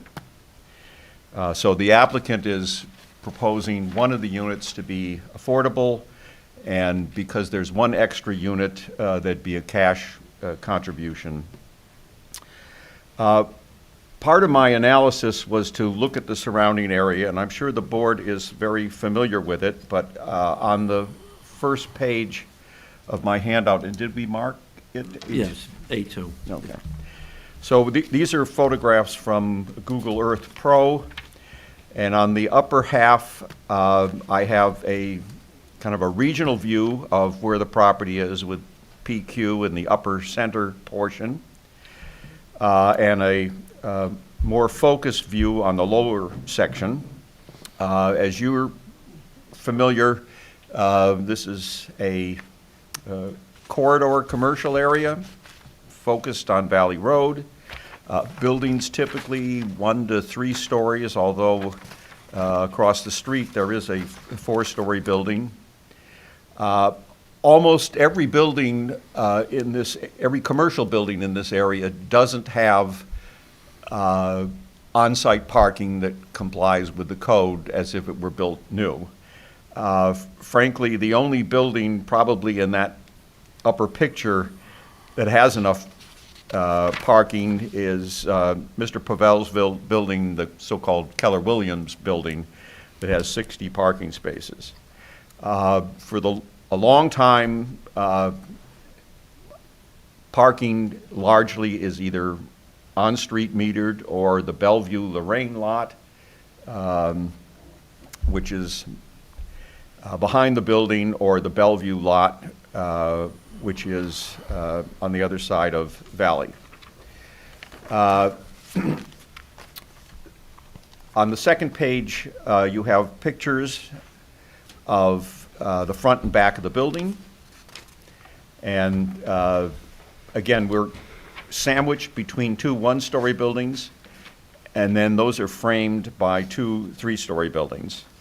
And as indicated earlier on the lower, so these photographs were taken by me on December 17th of last year, and they depict the conditions as I saw them there. Part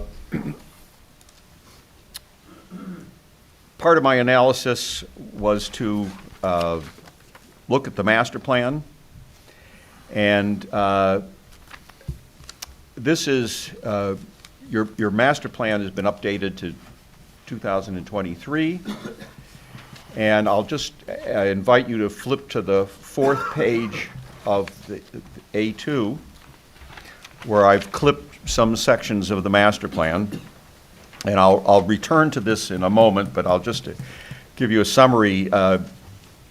This is in a Upper Montclair Edge C4 district in the master plan, and it is described as a small scale but dense area, as you can see in the upper left-hand excerpt from the master plan. It endorses the current zoning, which is up to 28 units an acre. 3 stories are permitted. Building coverage of 65%. It's hard. This lot, because of its size, would be permitted to have, by right, 2.9 dwelling units or just 2 dwelling units. I'll talk about this later, but in the discussion of density, and that's one of the variances we need, the master plan says that it's reasonable to have bonus densities if you're doing certain things, and one of those things is improving within the right-of-way. One of them is to encourage affordable housing. The master plan also spent a fair amount of time talking about parking. It recognized that this Upper Montclair district is within a 5-minute walk of the Upper Montclair train station. It encouraged shared parking. And it also said on the right-hand side that Montclair should aim to provide a mix of housing types that work for smaller household sizes as well as for non-family households. And especially true when you're close to a transit point like the train station.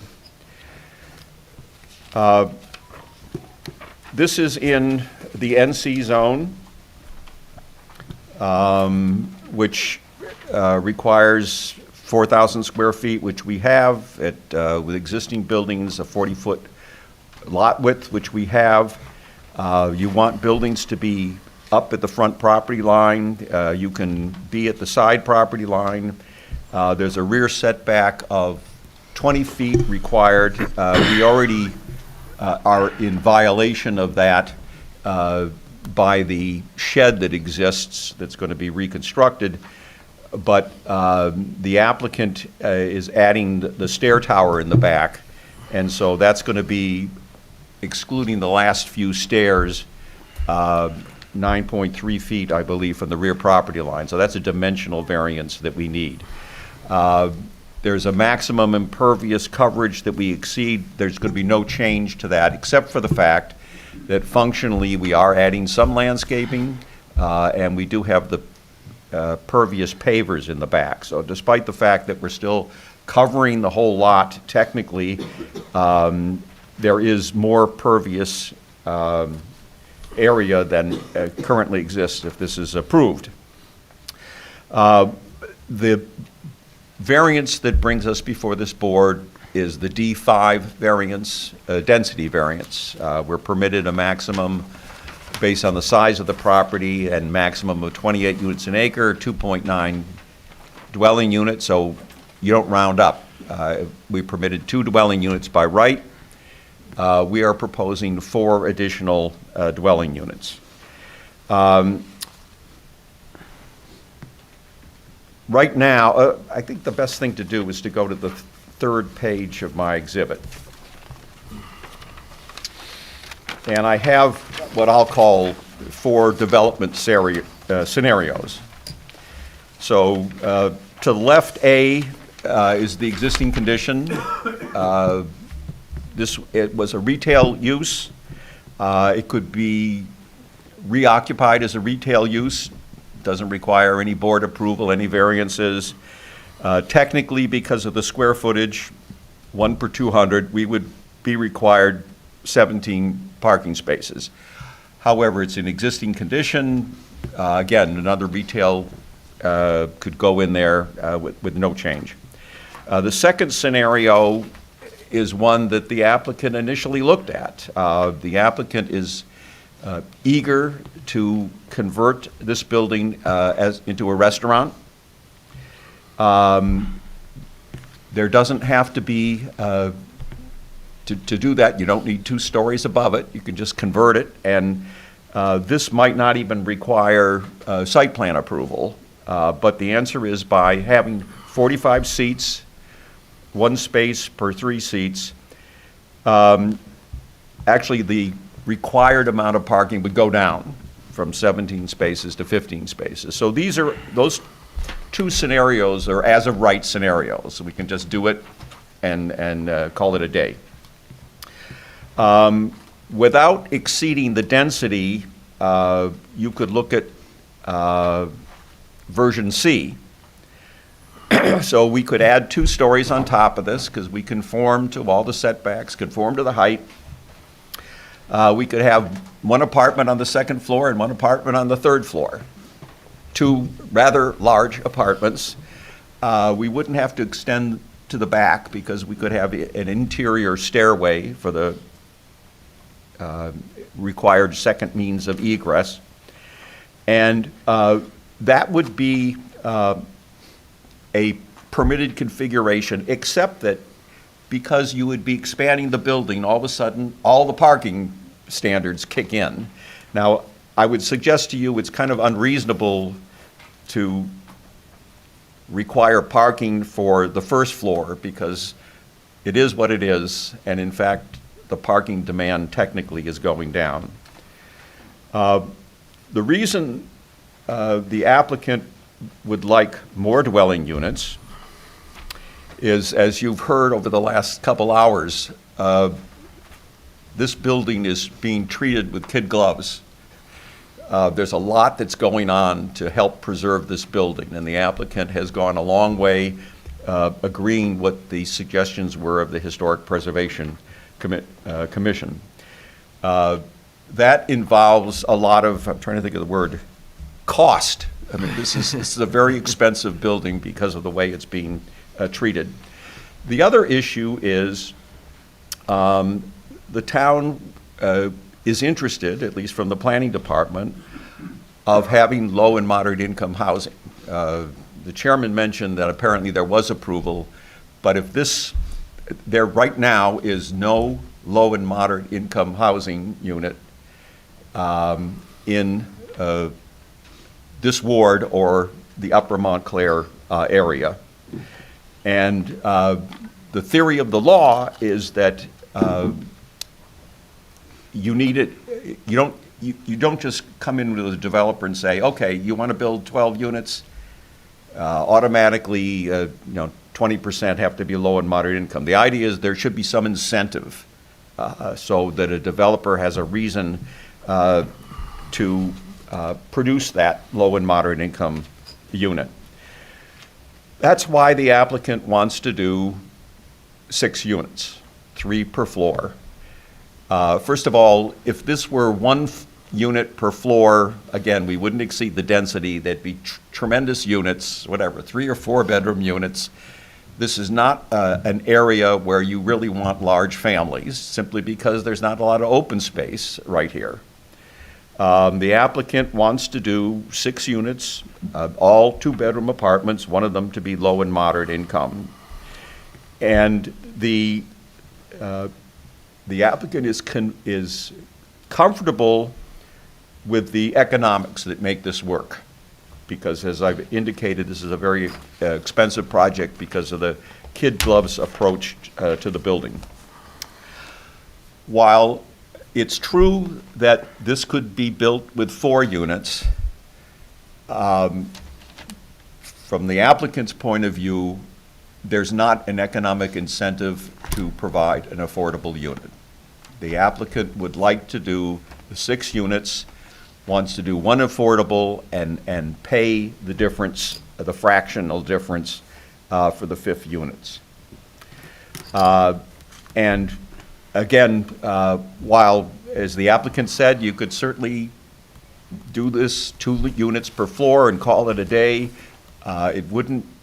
we wouldn't hit the 5-unit minimum to hit a Mount Laurel requirement, but the applicant, based on urging of the planning department, wanted to produce a unit. And this, again, may be one of the only units in the upper Montclair area or one of only 2 units. Let me go to my conclusions.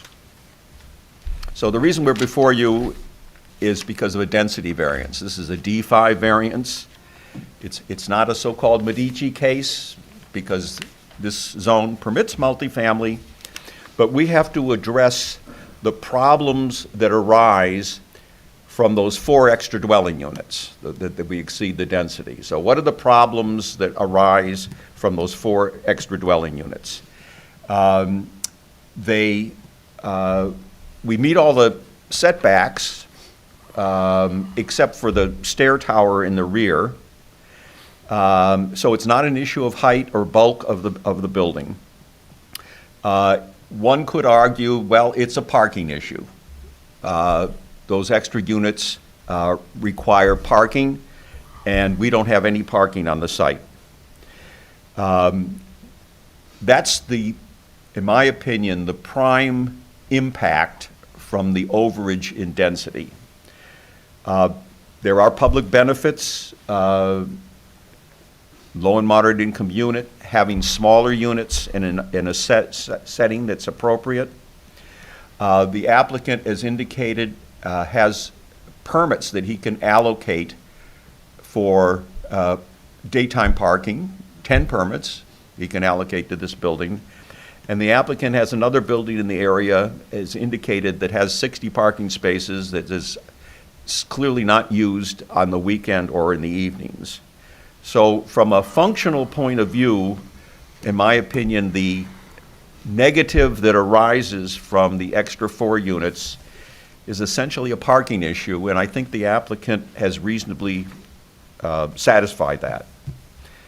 So let me go back to the statutory criteria. This is a so-called Coventry case that controls this. In my opinion, there are several purposes of the municipal land use law that are advanced, and this is NJSA 4055D-2, and I'm going to reference purposes A, G, I, J, and M. A talks about promoting the general welfare, and that clearly is the provision of a low and moderate income unit. G talks about sufficient space in an appropriate location. This is a mixed-use area, and there are relatively few buildings that have mixed uses in this business area, but it's I think it's architecturally appropriate, and this is a good area for smaller apartments. Purpose I talks about a desirable visual environment, and Purpose J talks about the conservation of historic sites. Clearly, this building is not only being improved visually, but it's being improved visually in a historic district.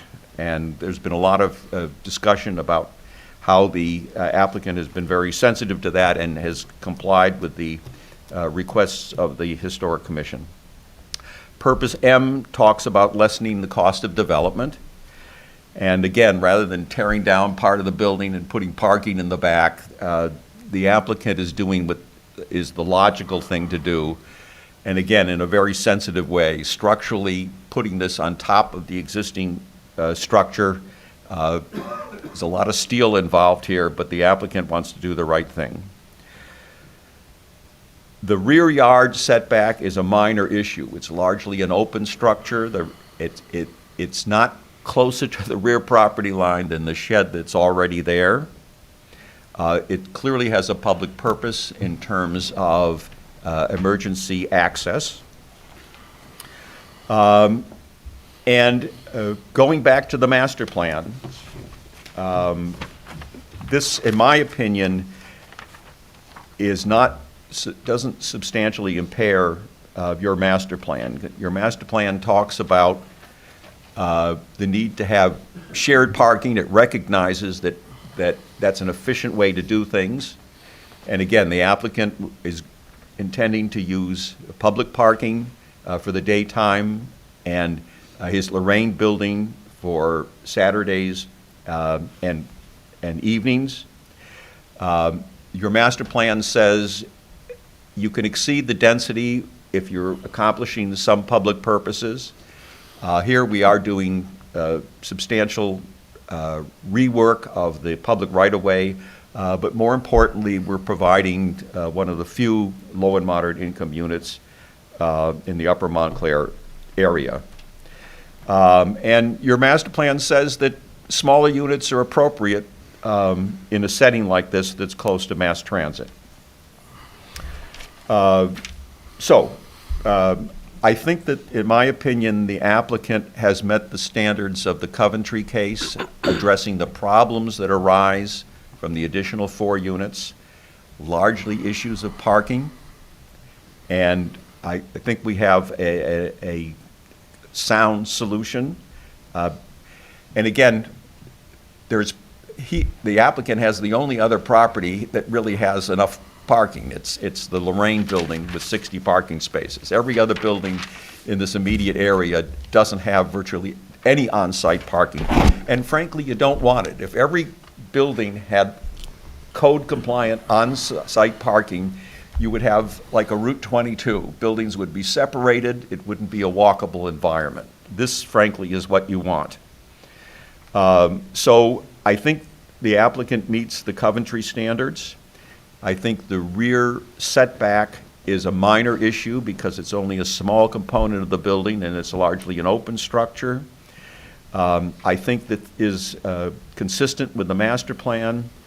And I think that you shouldn't be involved with costs, but obviously the applicant has paid a lot of attention to the aesthetics and the historic preservation of the existing building.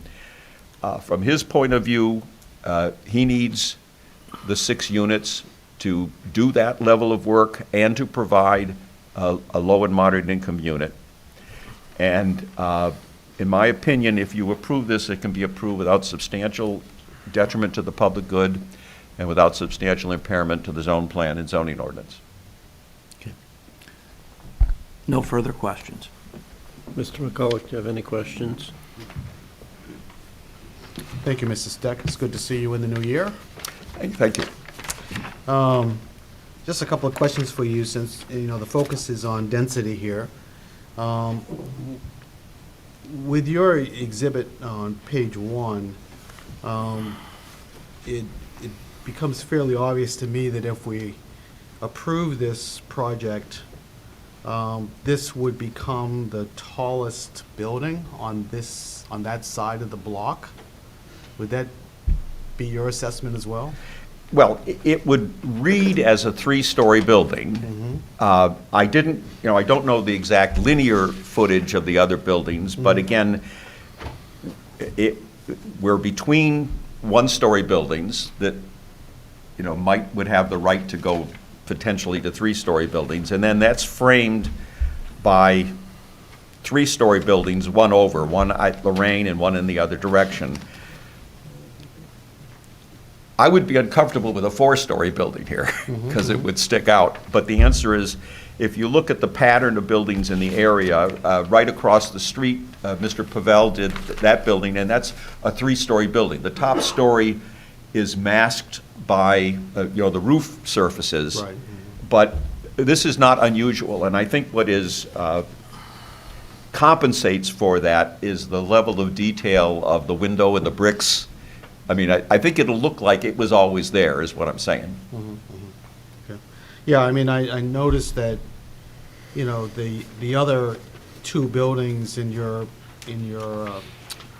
Google Earth photo, the second floors, are, they are sort of halfway to what is the current roof level of the Saunders building.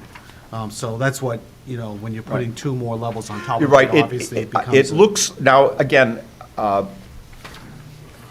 because the parapets are involved, I don't know exactly where, so we're looking on the second page of my exhibit is the best way to look at it. And you're right, I don't know the linear height of the adjacent buildings.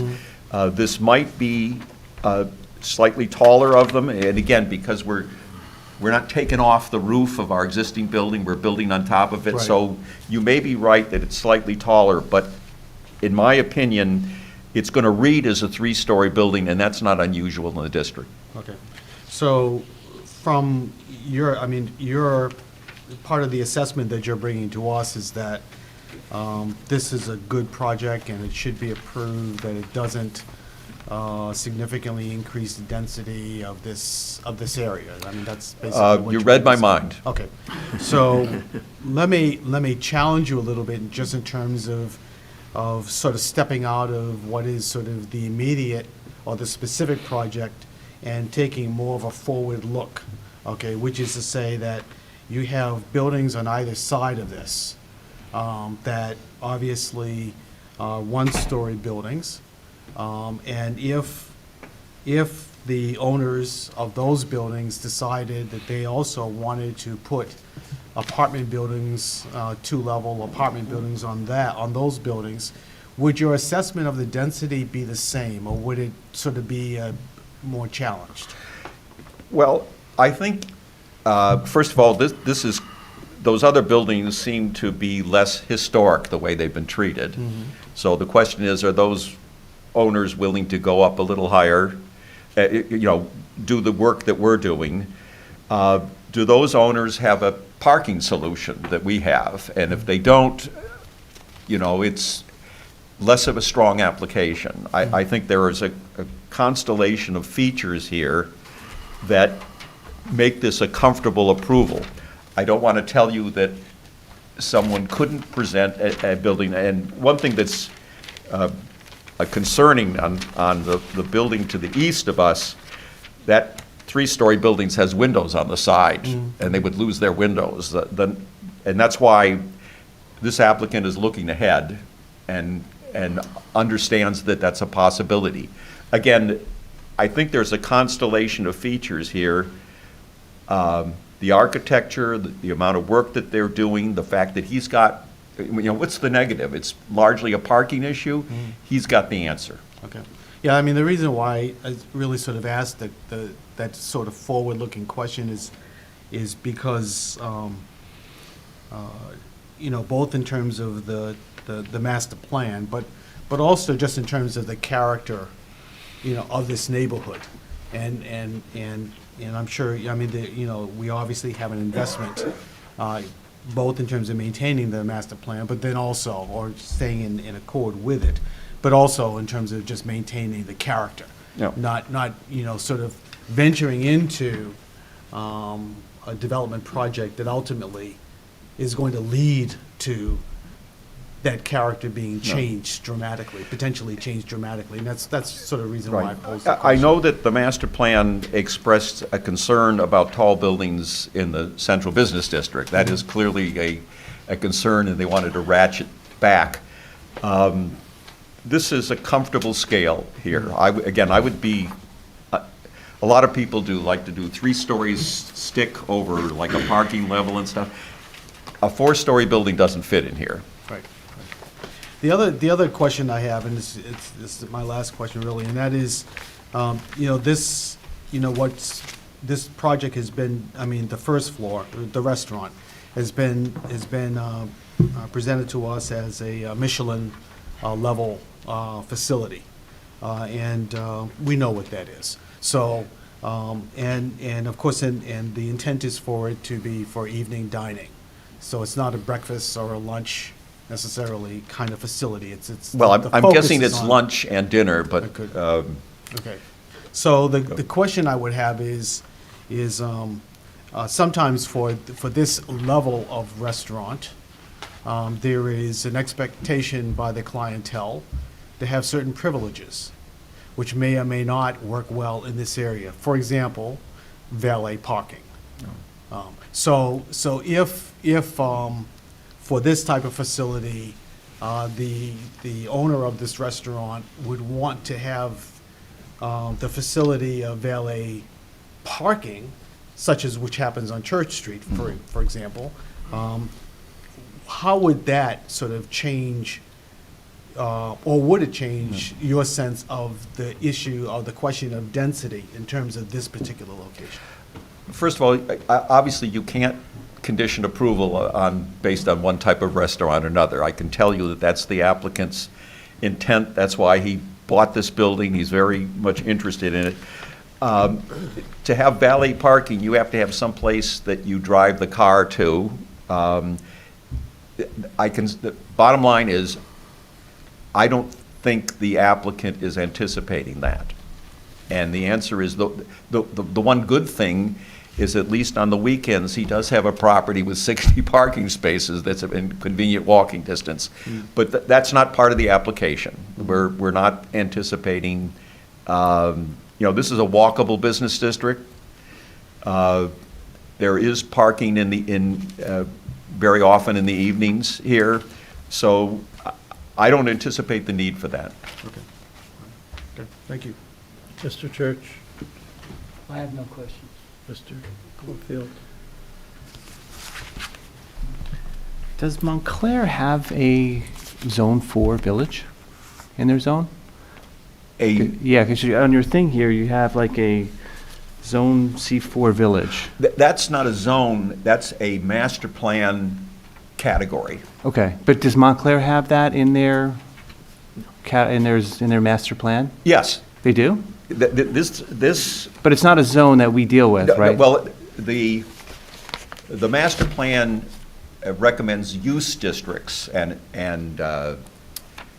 building format districts. And so they labeled it a C4 district, but it's implemented through the NC zone. How do we get here? I mean, the zone was created because it saw a parking issue technically, right, in this whole thing, the density aspect of it, and 24 units, whatever, towards acres. Like, how do we get here what are they trying to protect in that sense? My recollection is that the 28 units an acre may reference another zone, like the R4 zone. And I didn't study that, but the answer is, it is what it is. And it hasn't, as you know, caused a lot of new development. This district hasn't flowered as a mixed-use district. So I can't answer that, but my recollection is that might reflect a density in a pure residential zone like the R4 zone, but I have to look that up. Okay.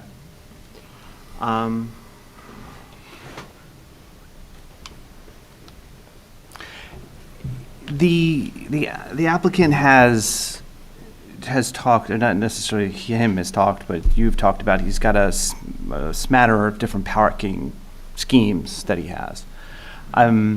It's kind of hard, being on this side to be rubber stamping on something that might be available on Saturday between 1 and 2 and, not available during the weekdays or something. That's kind of like, it makes the water kind of murky.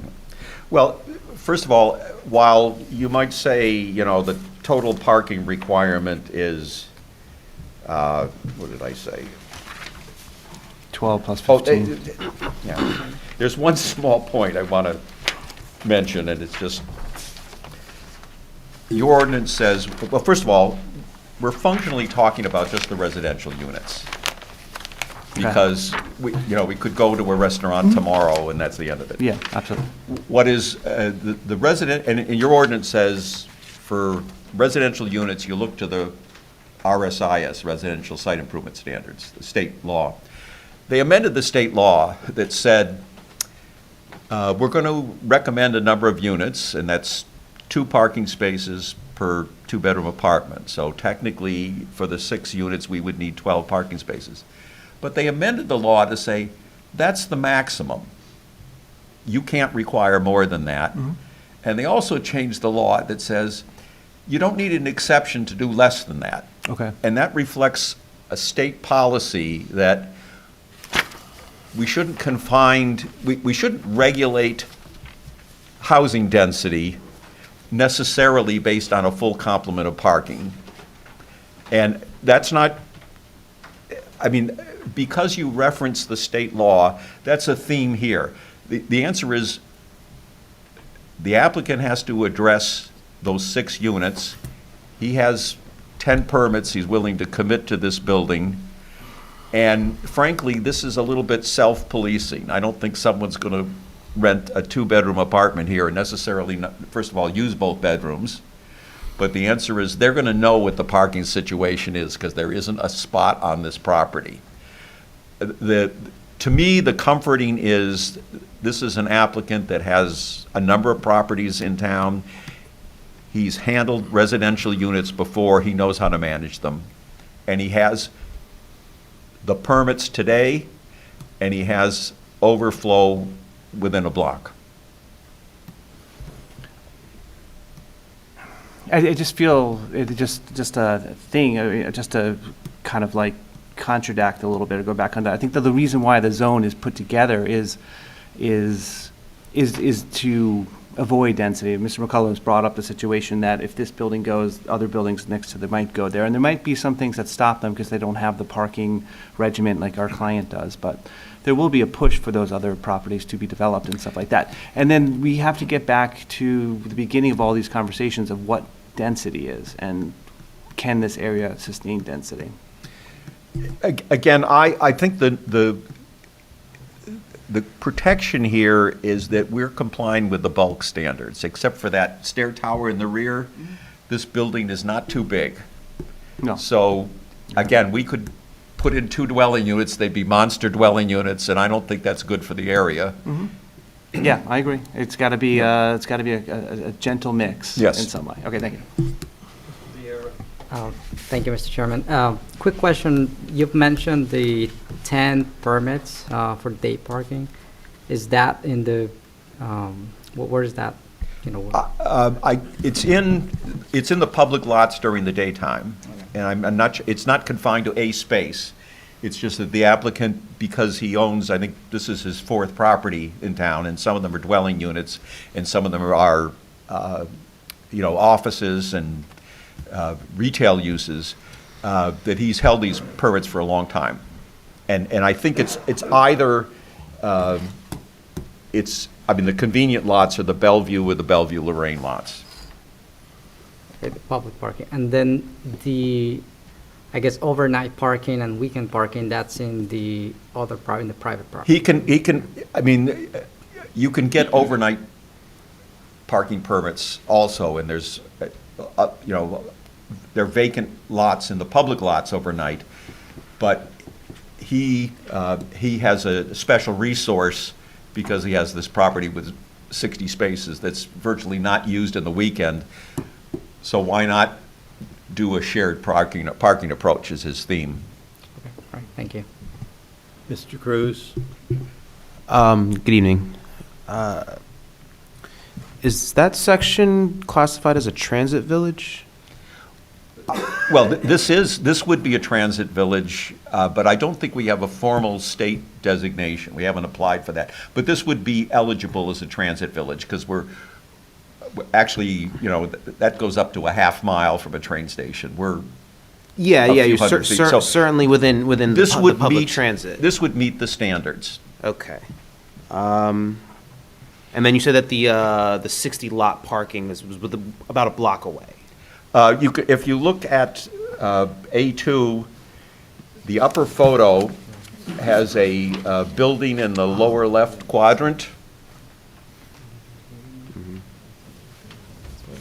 It references, no. Well, there's a big parking area and a two-story building in the lower left-hand quadrant, and that's his building. Okay. And that's one of the few in the area that didn't require a parking variance. Right. And then also with your professional experience using the 6 unit model, what kinds of people would you say would typically move into an apartment like that? Someone that loves being able to forget about their car every once in a while. You can walk to food stores, restaurants, the train station. This is a nice area for someone that's not car-oriented, in my opinion. So like you could see like a family moving into one of the... It clearly doesn't lend, you can't restrict, someone that has, there could be a household with one individual and a child. You can't restrict that, but the applicant's experience, in my recollection, is it tends to be singles or small households. And again, just because it's a 2-bedroom unit doesn't mean, you have a home office, you have an exercise room, you don't necessarily fill up both bedrooms. Right. And then you mentioned that, so whilst this is in the NC zoning area, it's in the zone 4 in terms of like use from the master plan. Yes, it's clearly it's a mixed-use area, and the master plan encourages it to be a mixed-use area. Okay. And then just could you just repeat your argument again as to why you feel that the density variance is warranted? So again, the standard is the Coventry standard, where we have to address what are the problems that arise from those extra 4 dwelling units. And it doesn't make this building any taller, any wider. It fits within the box, except for the stair tower in the back. And the real land use impact is one of parking, and I think we have the solution to that. And then you also mentioned earlier, though, that to do it without the variance, you would have to do the one apartment on the 2nd floor and one on the 3rd floor. Well, it would still require a variance because we're expanding the building, so in theory, all the parking kicks in. Right. Even though you can't fit it on the property. But we would be before the planning board then, because we would comply with the density. Gotcha.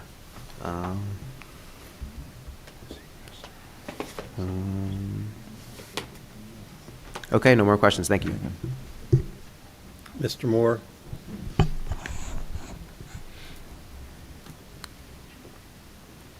Are any of these apartments handicap accessible? You'll have to ADA ask compliant? I know the interior, I believe the interiors have to be. I don't think this is required to be an elevator building. Right, because I think that's that's 4 stories, then it requires to have an elevator. It's numbers of units and stories. Okay. But that was a question that we faced early on. Right, if someone's on a wheelchair and they were Yeah, to be this a resident, is how would they?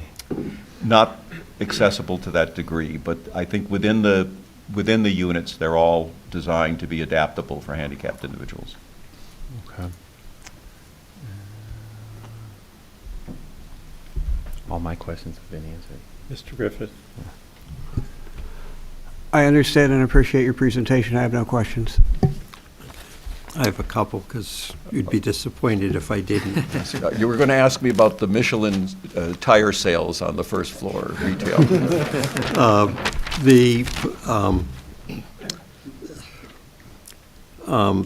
I guess, one of your comments was it's not near parks, but this same basic walk to the train station as to Anderson Park, and this unit is much closer to Anderson Park than my house and a lot of other houses in my neighborhood are to Brookdale Park. So I don't know if that's justification. The curious thing about, first, just to, the ordinance, the 28 units per acre is for this zone. It's not a referencing another zone. No, yeah, it's right, it's right in the zone, you're right.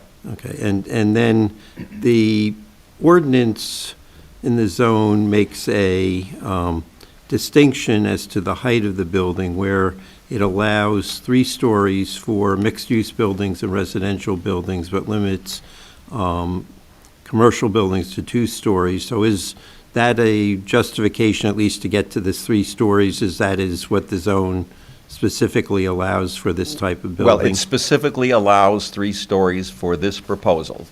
Then the question, and I think the affordable unit, actually makes a better case for 5 units than what they originally submitted to the Planning Department and Development Review Committee for 4 units. But how do we get to the 6th unit?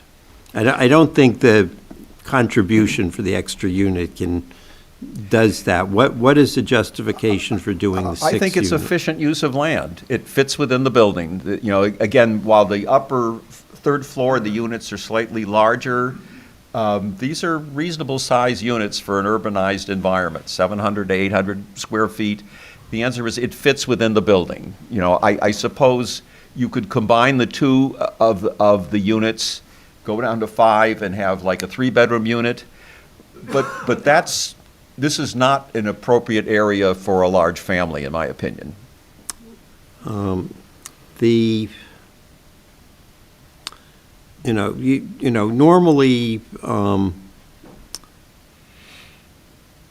the cost for the applicant is not something we consider, but is this different here, where the applicant, the building is in a historic district, the applicant went to the Historic Preservation Commission and they required a number of modifications to the building, which I'm sure increased the applicant's cost, and you have the fact that in order to preserve the existing building, that is certainly added to the applicant's cost. Can that be a basis for our granting the density? Not so much the dollar amount, but I think the practical, again,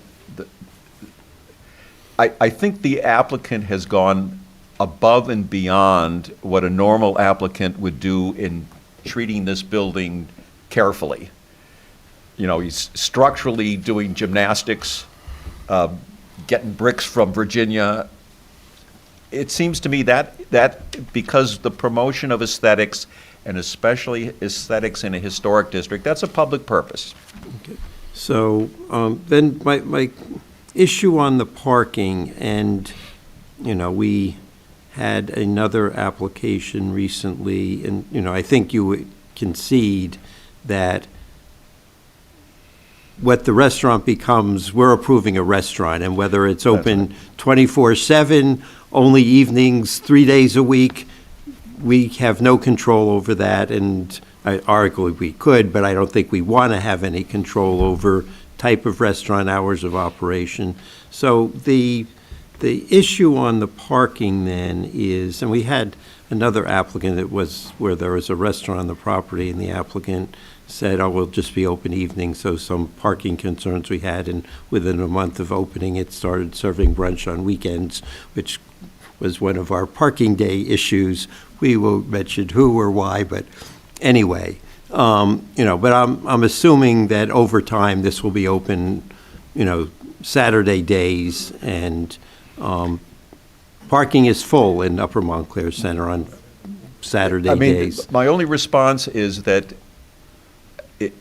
and the focus of this, I think the applicant's original purchase was the restaurant. The answer is a 45-seat restaurant could go in tomorrow with just building permits, and actually the parking demand would go down from 17 to 15 spaces. So what I'm suggesting is that while there are certainly Okay, concerns. Let me do my concern. I understand that the restaurant, can be there, We're and gonna get a restaurant lot of here. people went to Saunders Hardware on Saturdays Okay. during the day, no question.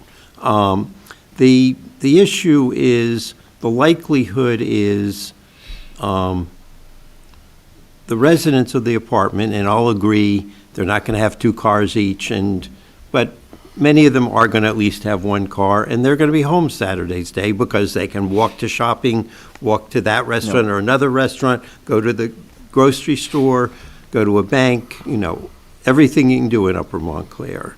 It's and I'm going to get to my questions on the permit spaces. The question I have is, at some point, and we reached this point in downtown Montclair before the parking decks were built, was too much going on, and there just wasn't parking, and people weren't coming because they couldn't find parking spaces. And when do we know when we reach that point? That's a global issue that your planning board ought to address, but this is a situation where this applicant is somewhat unique in that within, I guess, 300 feet, he has a building with 60 parking spaces that are just not used during the weekend. Okay, but or in the evening. Okay, let me first, and I don't know if Mr. Trembulac, the 10 permit spaces, do you know which lot they're located in?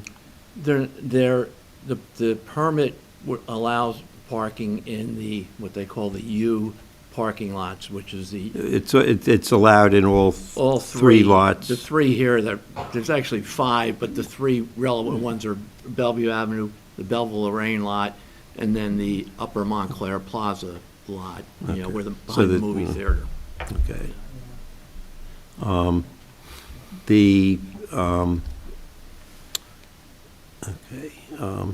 Because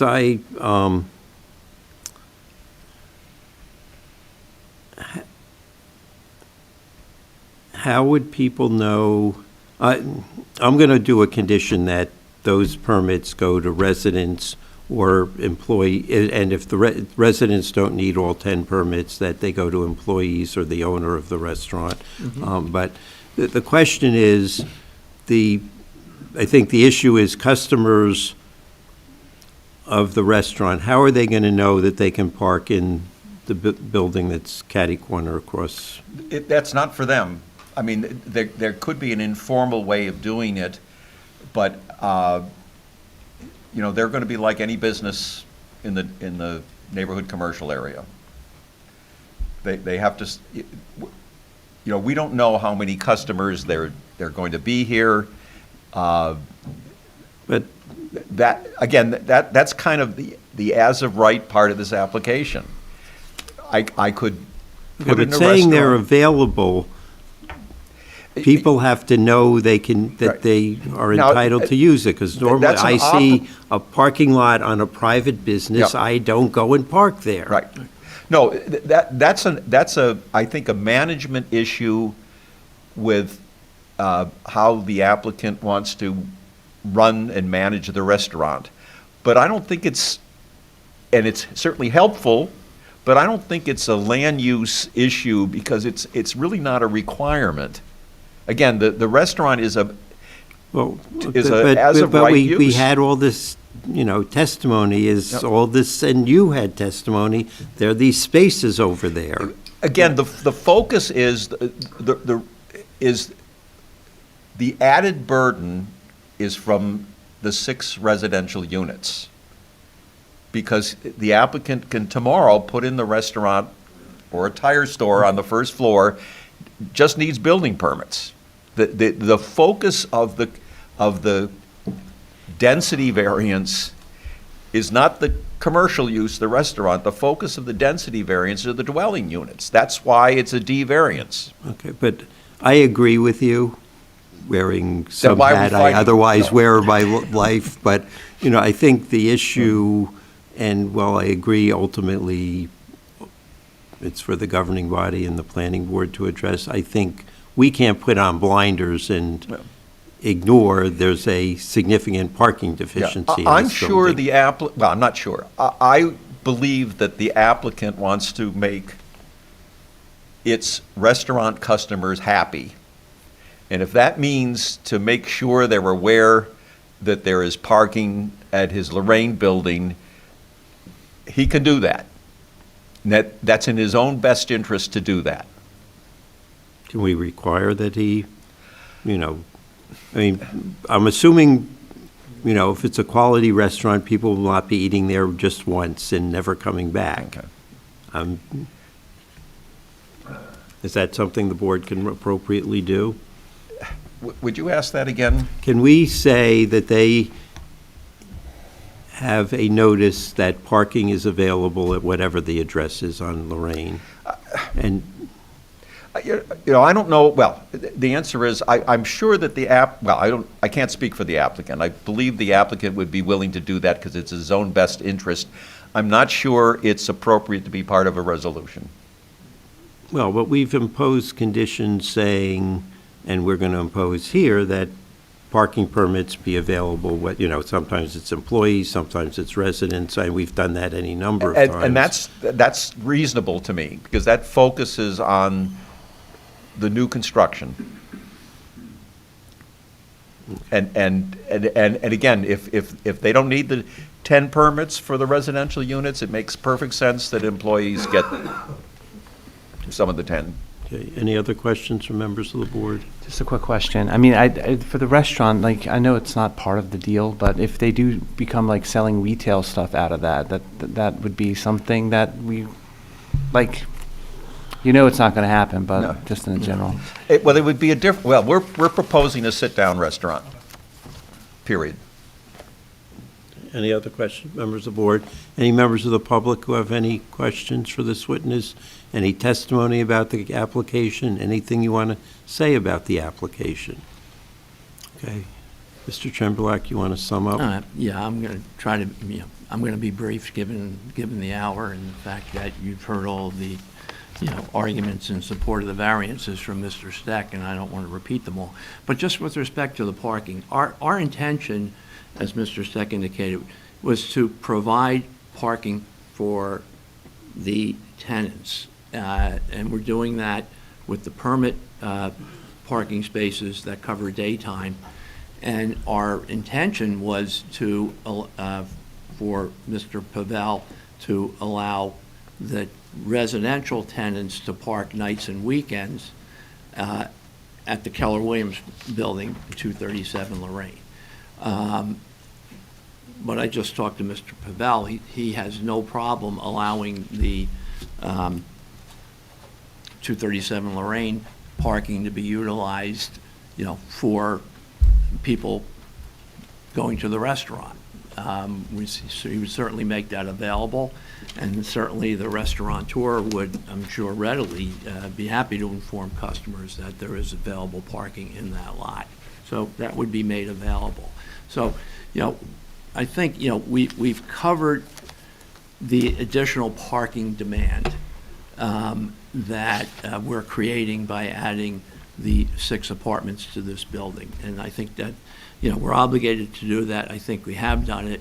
I think, it's unique that this applicant is able to satisfy that parking demand for those additional units. And certainly the conditions that you're suggesting, Mr. Chairman, regarding parking are more than acceptable. I mean, the density variance, again, I don't want to repeat everything that Mr. Stec just said, but, we're allowed to, the use that we're proposing, mixed use, permitted, if not desirable in a business district, but it's permitted use. The height, permitted. The number of stories, permitted. We meet all the bulk requirements except for the rear staircase. So we could have this building there with 3 stories and 2 floors with 4 units or 6 units. What's the difference between 4 and 6? The bulk the building's still going to be the same. Is it better to have larger apartments in this area? I think it's better to have smaller apartments.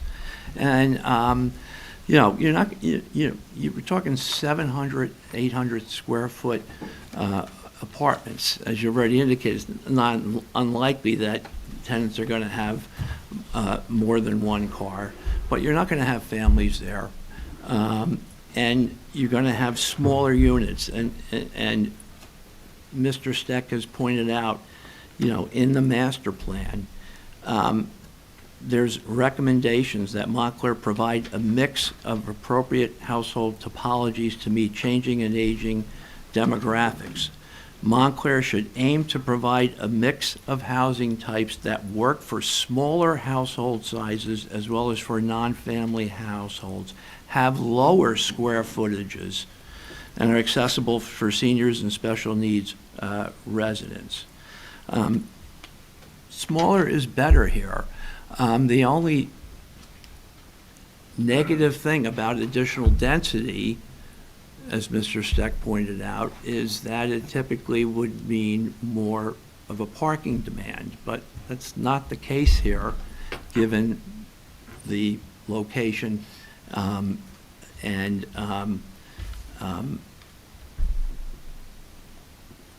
lost my train of thought, but and we have the parking. We have enough parking. So it's already been pointed out, I mean, this, I think, is a beautifully designed building, substantial improvements, and the applicant's going to, a very long way at significant cost. And I know the cost isn't important, but it's the preservation of the historic building and meeting all of the HPC requirements, that creates a need to have some additional revenue from this project. I don't think anyone can argue with how beautiful this building looks. Substantial improvements, maintaining, preserving the historic building, also adding, improving the front of the building, the public sidewalk, the additional trees, the rear, substantial improvement. All of those things, when you take everything into account, obviously the provision of the affordable housing unit is, I think, a big public benefit. And all of those things taken together, I think, justify, granting the density variance for this location, for this unique property, as well as the other variances which we've requested. So, thank the board for its time and consideration. Start with Mr. McCulloch. Yeah, I'm in favor of this project. Mr. Church. Yeah, I am also in favor. Mr. Caulfield. I'm still I'm still undecided in the sense of if you look through the zone, there's this density thing. It's it's made for properties that are 200 by 200 for the 24 acres and stuff like that, and that it's written in such a way that it looks to the fact of wanting to discriminate against these types of things. I could see myself saying yes, let's do this, and then one Saturday coming and can't find any parking. I could just see that happening as well. I do see the benefits. There is benefits, as Mr. Stec said. There are benefits here, and so I'm on the fence. I'll wait and see. Okay, Mr. Vieira. I'm in favor of this project. Mr. Cruz. I'm also a little bit similar on the fence. I do think the parking is an issue now, although I do think at a later point in time there may be some remedies to parking.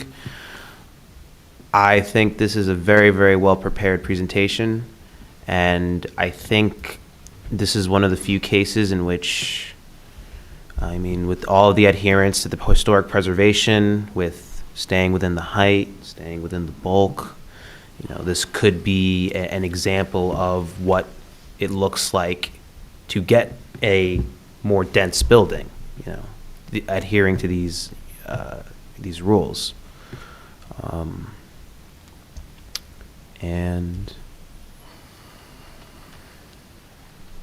I'm also trying to think about in terms of like the two-bedroom apartments, the types of people that would be going to two-bedroom apartments, whether it's like a single parent with kids, or maybe like two working professionals, or like a married couple with no kids. But I think anybody with like two kids or more probably wouldn't be living in a two-bedroom apartment, maybe in a three-bedroom apartment, but not two. So, but I think with all the pros and cons and everything like that, if the applicant is asking for 6 and with everything he's adhering to, then I would be in favor of it. Mr. Moore? I'm in favor of the application. I think that this particular application has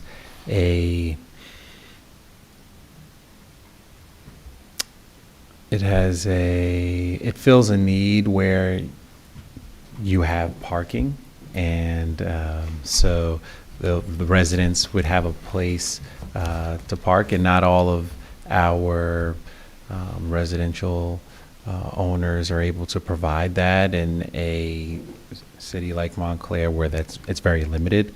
I also think that it's great use of satisfying our land use recommendation of providing more affordable housing. It's very clear that this is in a transit-oriented environment, so residents, it gives an opportunity for residents to take the train to work, and they may work in New York or somewhere in New Jersey along rail. It satisfies a lot because Montclair has a lot of houses, and so to the point of providing more homes with a smaller footprint, this satisfies that, and I think that it is a great way to preserve the historic charm that it has, and I'm in favor of the application, and I think you did a wonderful job with incorporating low and moderate income. Mr. Griffith? I'm in favor as presented. I would like to say that I like the number of units and the small units because it encourages, it enables people with lower income and smaller groups and a broader range of age group in the area, which is would help the area, I think. I am generally happy to not have any parking for anybody and encourage them to use the mass transit that is directly available right across the street and right here. That's what things like leadership and energy and environmental design encourage with points and performance points. I think it's a good thing, and I do think that the municipal land use encourages sustainability, so there's a little bit of a conflict and a rub there between their requiring parking and not requiring parking, and I support not having parking. If we do have parking that's going to get required, I would feel much more comfortable if it was only assigned to the residential units and not to the restaurant.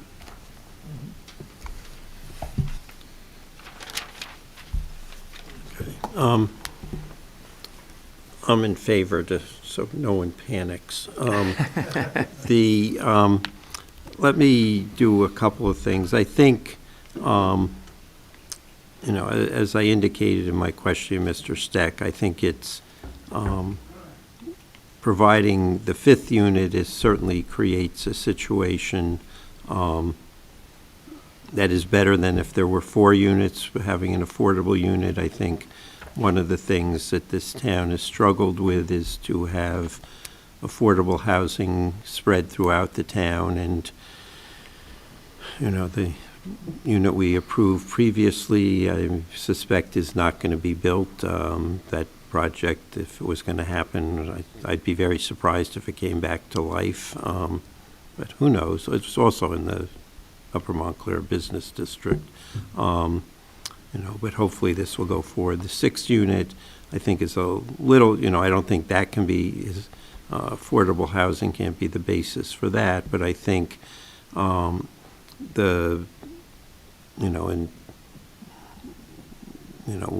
going somewhat beyond what Coventry Square requires, but I think it can still be a basis for approving a variance, is the fact that historic preservation, which is one of the purposes of the municipal land use law,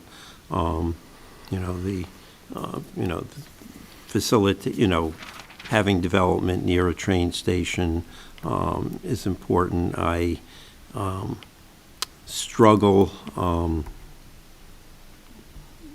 with 28 units per acre as Mr. Caulfield said, it's one thing when you're talking about a big parcel, but there are not a lot of big parcels in the neighborhood commercial zone, and you get some weird results. I'm not quite sure what the solution to that is, because I'm not sure I want to, if someone magically assembled a large parcel, the Bank of America building, that's probably the easiest example of a parcel that's sitting there that I'm not sure I would want more than 28 units per acre there, but it does lead to this board, contrary to how I voted, denied a similar application in Watchung Plaza because it exceeded the 28 units per acre many years ago, which I struggled with that denial, but a majority of the board felt the ordinance says this and we should follow what the ordinance says, and wasn't enough justification to grant the variance. But here, there were no affordable units for that, and there was no historic preservation issues for that, so I think this makes this very different from that decision. The presence of the 2 3-story buildings, one building away on either side, I think, helps show it's not going to be a substantial impairment to the zone plan.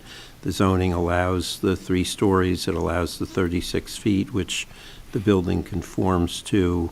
So, as I said, it's consistent with the zone plan, only not substantially impaired, and it's certainly not going to be a substantial detriment to the public good. I think providing the affordable housing and providing additional housing near the train stations are both positives to the public good. Let me go through conditions, and that the 10 permit spaces for the Upper Montclair be made available to the residents. I understand what you're saying about but on the other hand, I'm concerned he's sitting there with 10 unused permits, and given the paucity of parking in Upper Montclair, I'd rather they be used than sit there. Of course, the other thing is we can say, and so I think if there are any unused, I think they should go to either the owner, or employees. But in the event new tenants move in and they need the parking permits, that they should then be removed from the employees. That the building the 2 upper floors be set back 3 feet from the front facade, as was indicated. That the applicant adhere to the architectural plans that were last revised on December 23rd, 2024, unless for any reason they were inconsistent with what's in the HPC memo dated December 20th, 2024. The testimony was they're consistent. I did not want to go through each and every comment and verify exact consistency, but the testimony was they intended to adhere to those, and that the affordable unit conformed to the ordinance. I don't think that's an issue because all the units seem to be comparable, but if for some reason when they're doing the actual fit out of the units there's some distinction among them, it has to be comparable to most of the units. And I need some guidance on this, that the roof be of the rear exterior stairs be extended over the full stairs. I don't know how far you want to go down with side protection, or just leave it that the roof covers it. And okay, that the rooftop equipment be tested after installation to confirm that it conforms to the noise ordinance, that OSHA rules be adhered to in terms of railing or parapet on the rooftop. A parapet would be visually preferable, but not going to mandate that. The street trees, that the applicant consult with an arborist, the township arborist, as to the condition of the existing street tree. If it's in good condition, it stays. If it's not in good condition, it be replaced by 2 flowering trees comparable to what was there, unless the existing tree is a calorie pair, which you are not going to put in more calorie pairs. To some extent, this can be redundant when I get to that, the sidewalk in front of the building be replaced, and any, that the applicant adhere to the requirements of Essex County, and both as to that and any road repair that will have to be done for the installation of utilities in the stormwater, that the lighting in the rear conform to the ordinance, that the bold comments in the engineer's review letter of January 11th, 2025, the following comments be adhered to: 5.10, 6.1, 6.2, 6.7, 6.8, 6.12, 6.14, 6.16, and 8.1. That a private hauler be responsible for the garbage from both the commercial use and the residential uses, and last, the trash enclosure for the residential use conform to the ordinance. Anyone else, anything further? I make a motion, go ahead, Commissioner Griffin. I'd like to see 2 means of egress from the basement, and the mechanical systems, I'd like to see a accurate representation of what the mechanical ductwork looks like at the top of the building, and I'd like to see where the air intake and exhaust is on the facade. I think this is all for the Historic Commission to see, but it shouldn't be a secret. Okay, I'll put that in a slightly better worded condition, that Yes. the applicant present the final drawings, including complete drawings of the mechanical equipment on the roof and the parapet and/or railing that is installed, so to the Historic Preservation Commission for their review. Okay, anything further? Okay. I make a motion to approve the conditions stated by the chair. Is there a second? Second. Any discussion? And Mr. Cruz, you're the low man on the totem pole tonight, so I guess call the roll just for safety's sake. Chair Harrison. Yes. Vice Chair McCullough. Yes. Mr. Caulfield. Yes. Mr. Church. Yes. Mr. Moore. Yes. Mr. Vieira. Yes. Mr. Griffith. Yes. All right. Go. Peter, I've never seen you in one room for this many hours without having to deal with another hearing. Okay, is there a motion? Just for the board knowledge, we're almost there with getting rid of our backlog, is good news, and I'm hoping by April we'll be down to once a month, and that'll be good. Okay, is there a motion to adjourn? So move. Second. All in favor, say aye. Aye. Thank you.